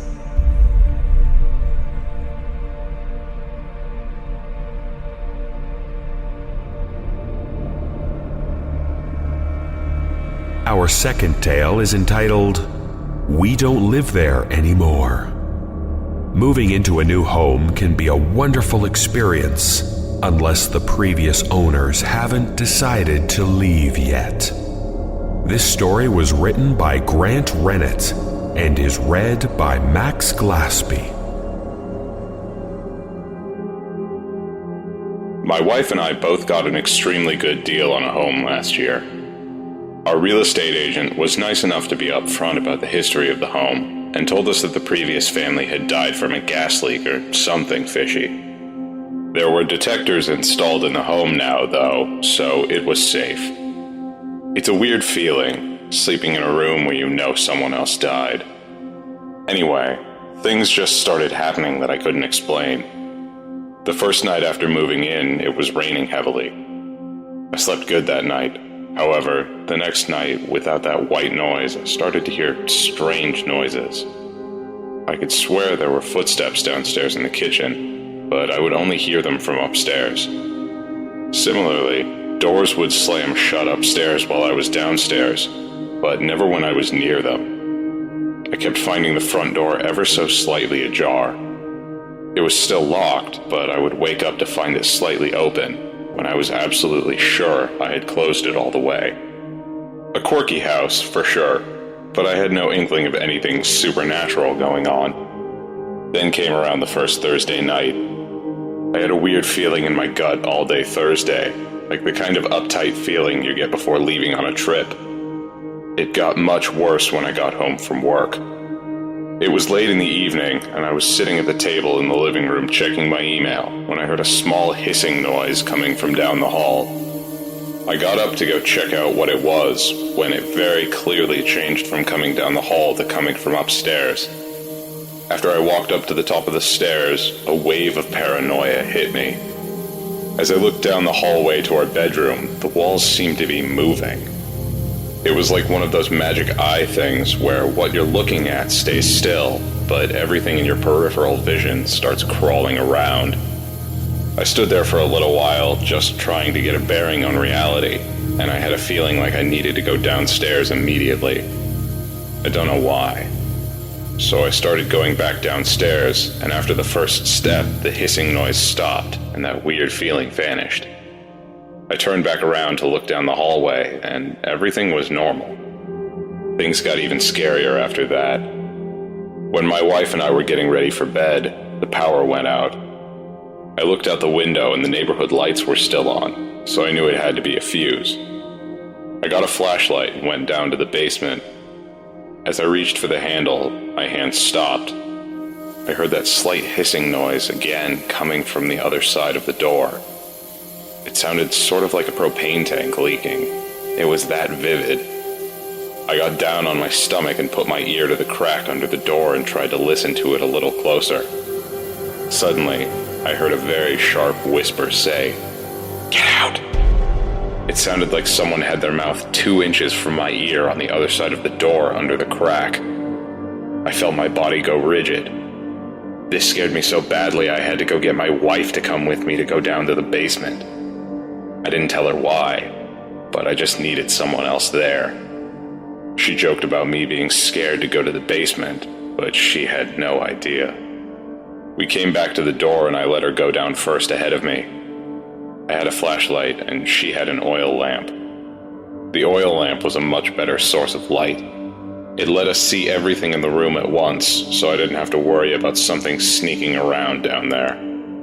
I started to move some big boxes to get to the fuse box when the hissing noise started again. This time it was coming from the ceiling directly above us. I asked my wife if she could hear it, and to my great relief, she said yes. We both looked up at the ceiling, and the hissing noise moved from directly above us towards the door at the top of the stairs. The door slammed, and at the same time, the oil lamp went out. I took my flashlight out of my pocket and turned it towards my wife. Only, it wasn't my wife.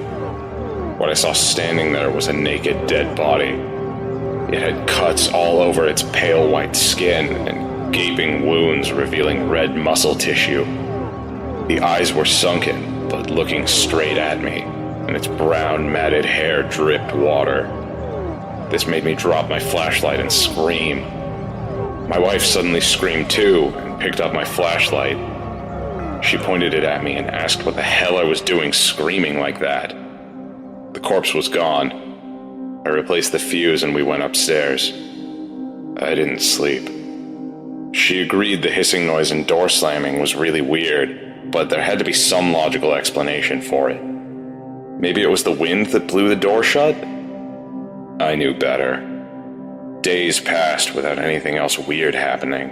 Friday, Saturday, Sunday, everything went back to normal for a while. Then Thursday came around again. I started to get that feeling again, starting early in the evening on Thursday. I had this feeling that Thursdays played some sort of significance with what was going on, so I asked a neighbor about it earlier in the week. Did something bad happen to the previous family on Thursday? After a little small talk, I asked if they knew what happened to the family that used to live here.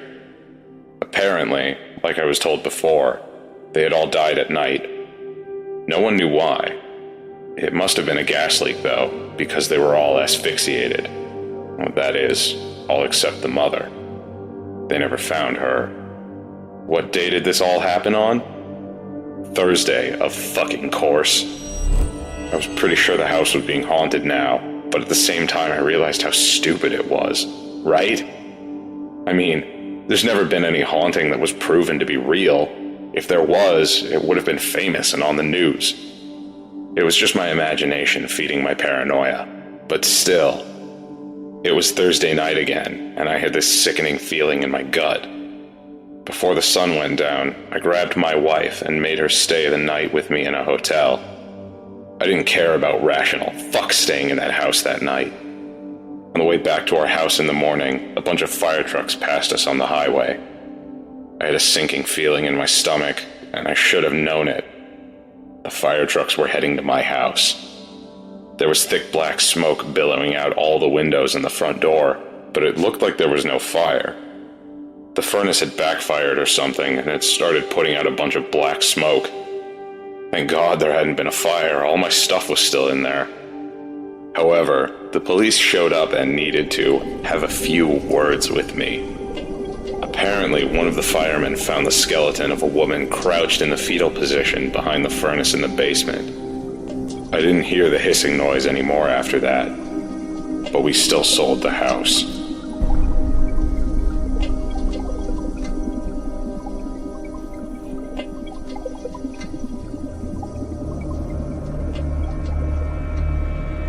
Our third tale is entitled, I Saw It Coming. A knock on the door every single night can leave you wondering just who or what is paying you a visit.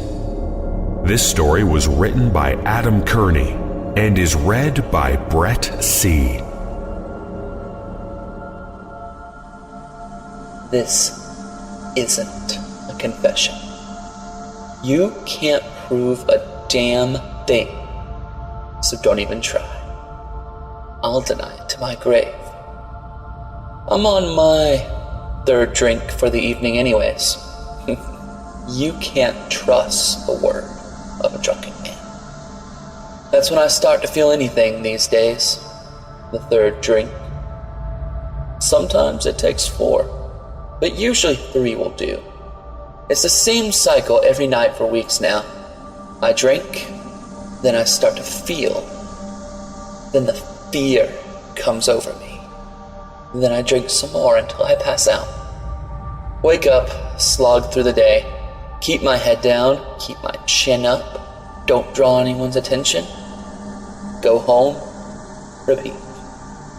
One night a few weeks back, there was a man at my door. I answered it, wondering what in the devil he was doing there at that time of night. I live at the end of my street, and there's no one around for quite a ways, and even the evangelicals that come the neighborhood rarely make it all the way out to my house. "Help me," he gasped, his blood-flecked lips quivering in the rain. His forearm was badly broken, bits of bone sticking through the skin.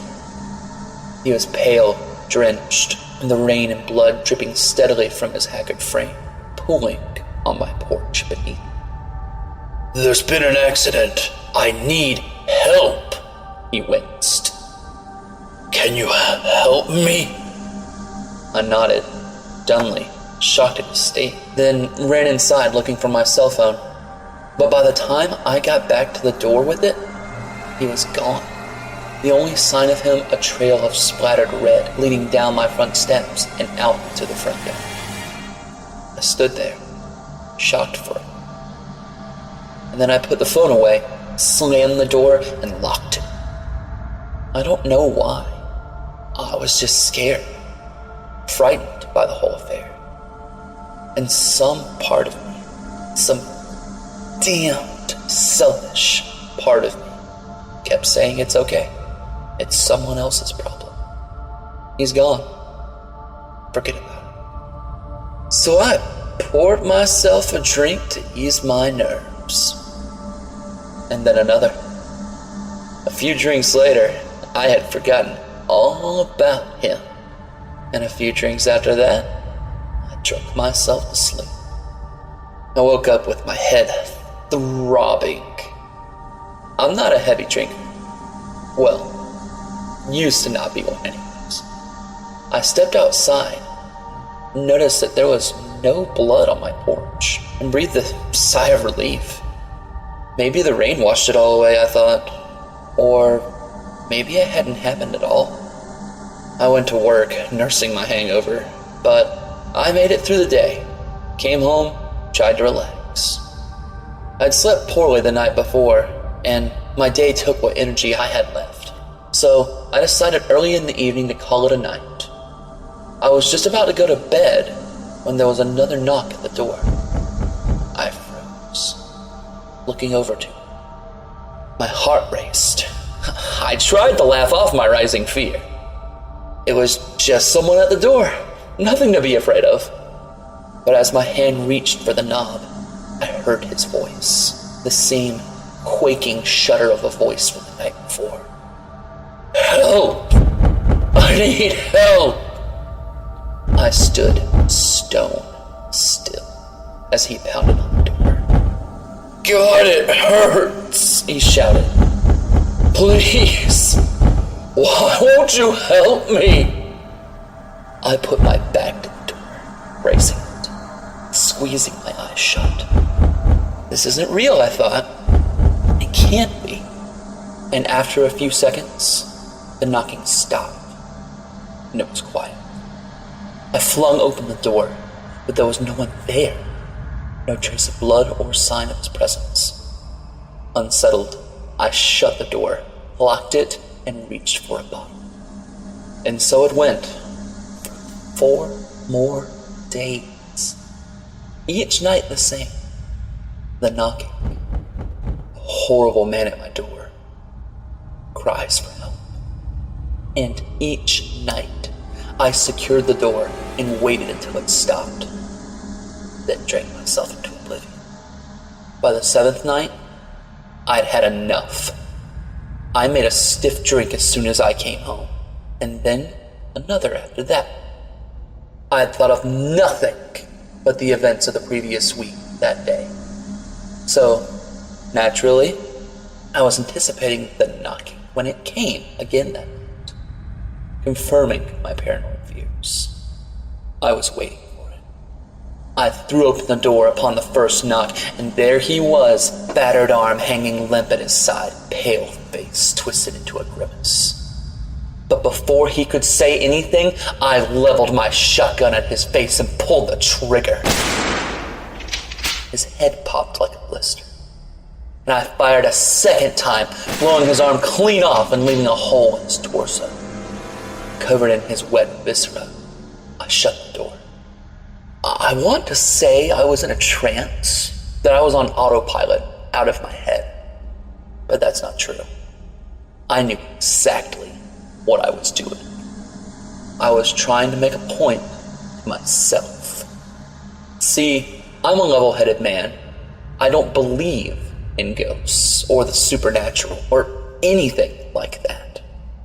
We live in a rational world, and I damn well wasn't going to sit back and let my head play tricks on me without biting back. They say blood is hard to wash off, but it's not true. His blood washed right off of me. One shower later, I was as good as new. So when I finished cleaning up and calming down and went back to the front door, I likewise expected there to be nothing there, as there had been no trace of him left from the previous nights. I couldn't believe it when I opened the door. His remains slumped inside like a sack full of meat. I reached down and poked the corpse. It was solid. The porch was covered in blood and gore. Once more I panicked, and this time I did go into a sort of trance. The hours passed in a blur as I dragged the body around the back of the house, dug out a shallow grave, cleaned off the porch as best I could, took another shower. And then I made another drink. Tomorrow, the knocking would come again, I was sure. I hadn't just killed a man and buried him in my backyard. When I got home the next evening, I sat and waited anxiously. Any moment, the knock would come. The man would again be at my door, waiting for me, asking for help. Maybe tonight I'd laugh, invite him in, ask him if he wanted a drink, I thought, sipping my own drink nervously. The minutes stretched out, and it felt like I'd waited an eternity when it finally came. The knocking. I breathed a sigh of relief as I rushed to the door. But it wasn't the man from the previous nights. It was the police. A car had gone off the road the night before. They wanted to know if I'd seen anyone. Maybe it was my drunken state that allowed me to lie so convincingly. But after telling them I knew nothing of it, they bid me good evening and left. My pulse pounded in my head. This couldn't be happening, I thought. It wasn't real. The thoughts piled on, one by one, and all I could do to quell them was to keep drinking until I lost consciousness. I called in sick the next day.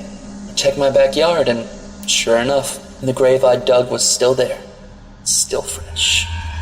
I dug him up, burned the body until it was ash. When I was done, I went back inside the house and numbly sat down. And since then, I can't feel anything.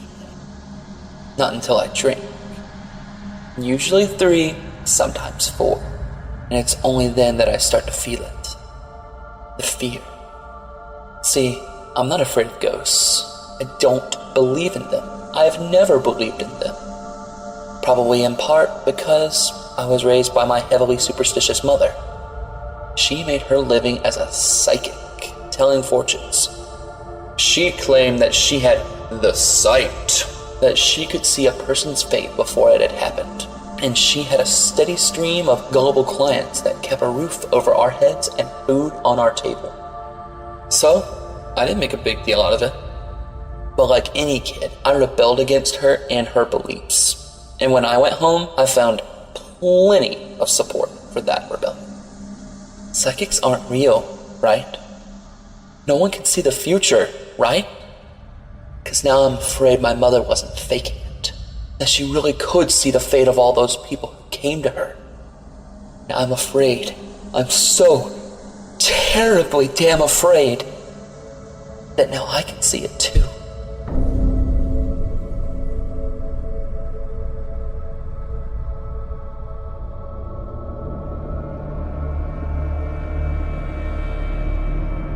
Our final tale is entitled Buttonhead. Some government secrets are kept classified because they are far too frightening for even those who secure the information. This story was written by Trevor LePay and is read by Max Glaspie.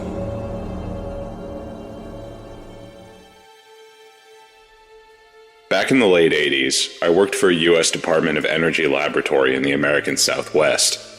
A set of sprawling cities within cities, the DOE lab complex employs thousands of people, with work ranging from computer science, physics, and chemistry, all the way to important infrastructure jobs like construction or security. I worked on mainframes at the time. Like any secure government facility, this particular complex had a set of colorful local legends that over-dramatized the mysterious work we performed.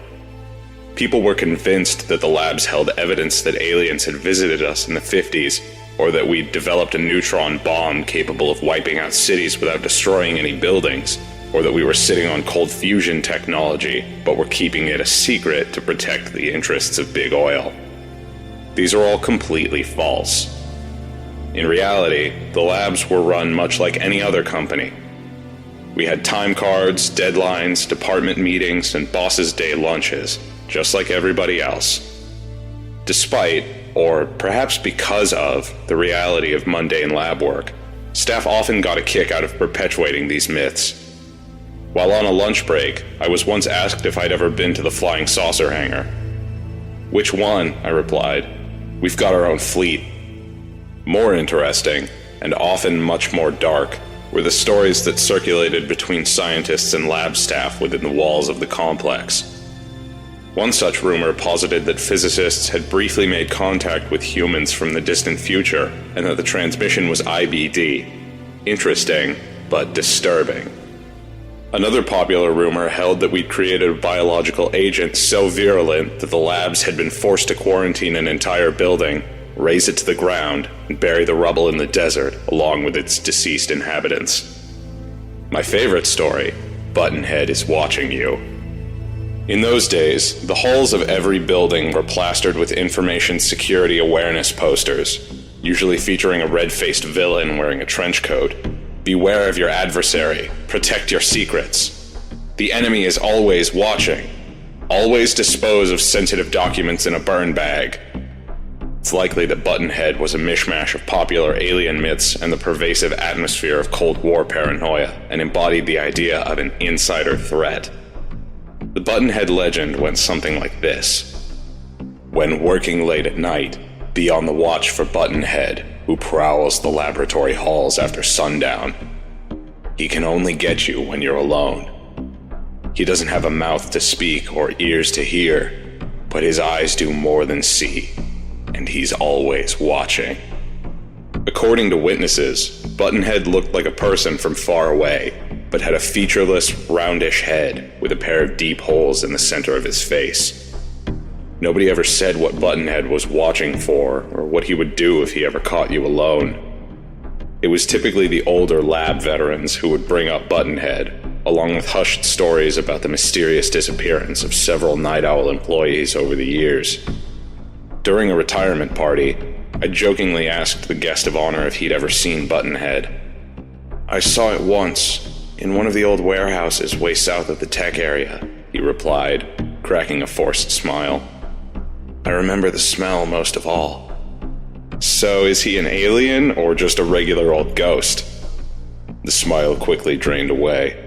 He paused, looking like he might confess something important, but stopped short of it, muttering, "No, it's much worse than that." A few months later, I was pulling a late night in one of our mainframe rooms, performing some maintenance work with a coworker, a contractor named Gary.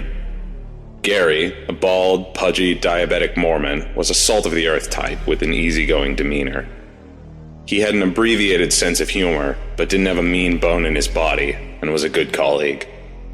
The mainframe room was in the largest single-story building in the complex, with around 20 crisscrossing halls that seemed to stretch on to infinity. After working hours, most of these halls would fall pitch dark. Hall D, our mainframe hall, was still lit, but every other hall was a catacomb tunnel, with only the faint glow of the occasional vending machine to illuminate the faraway corners of the building.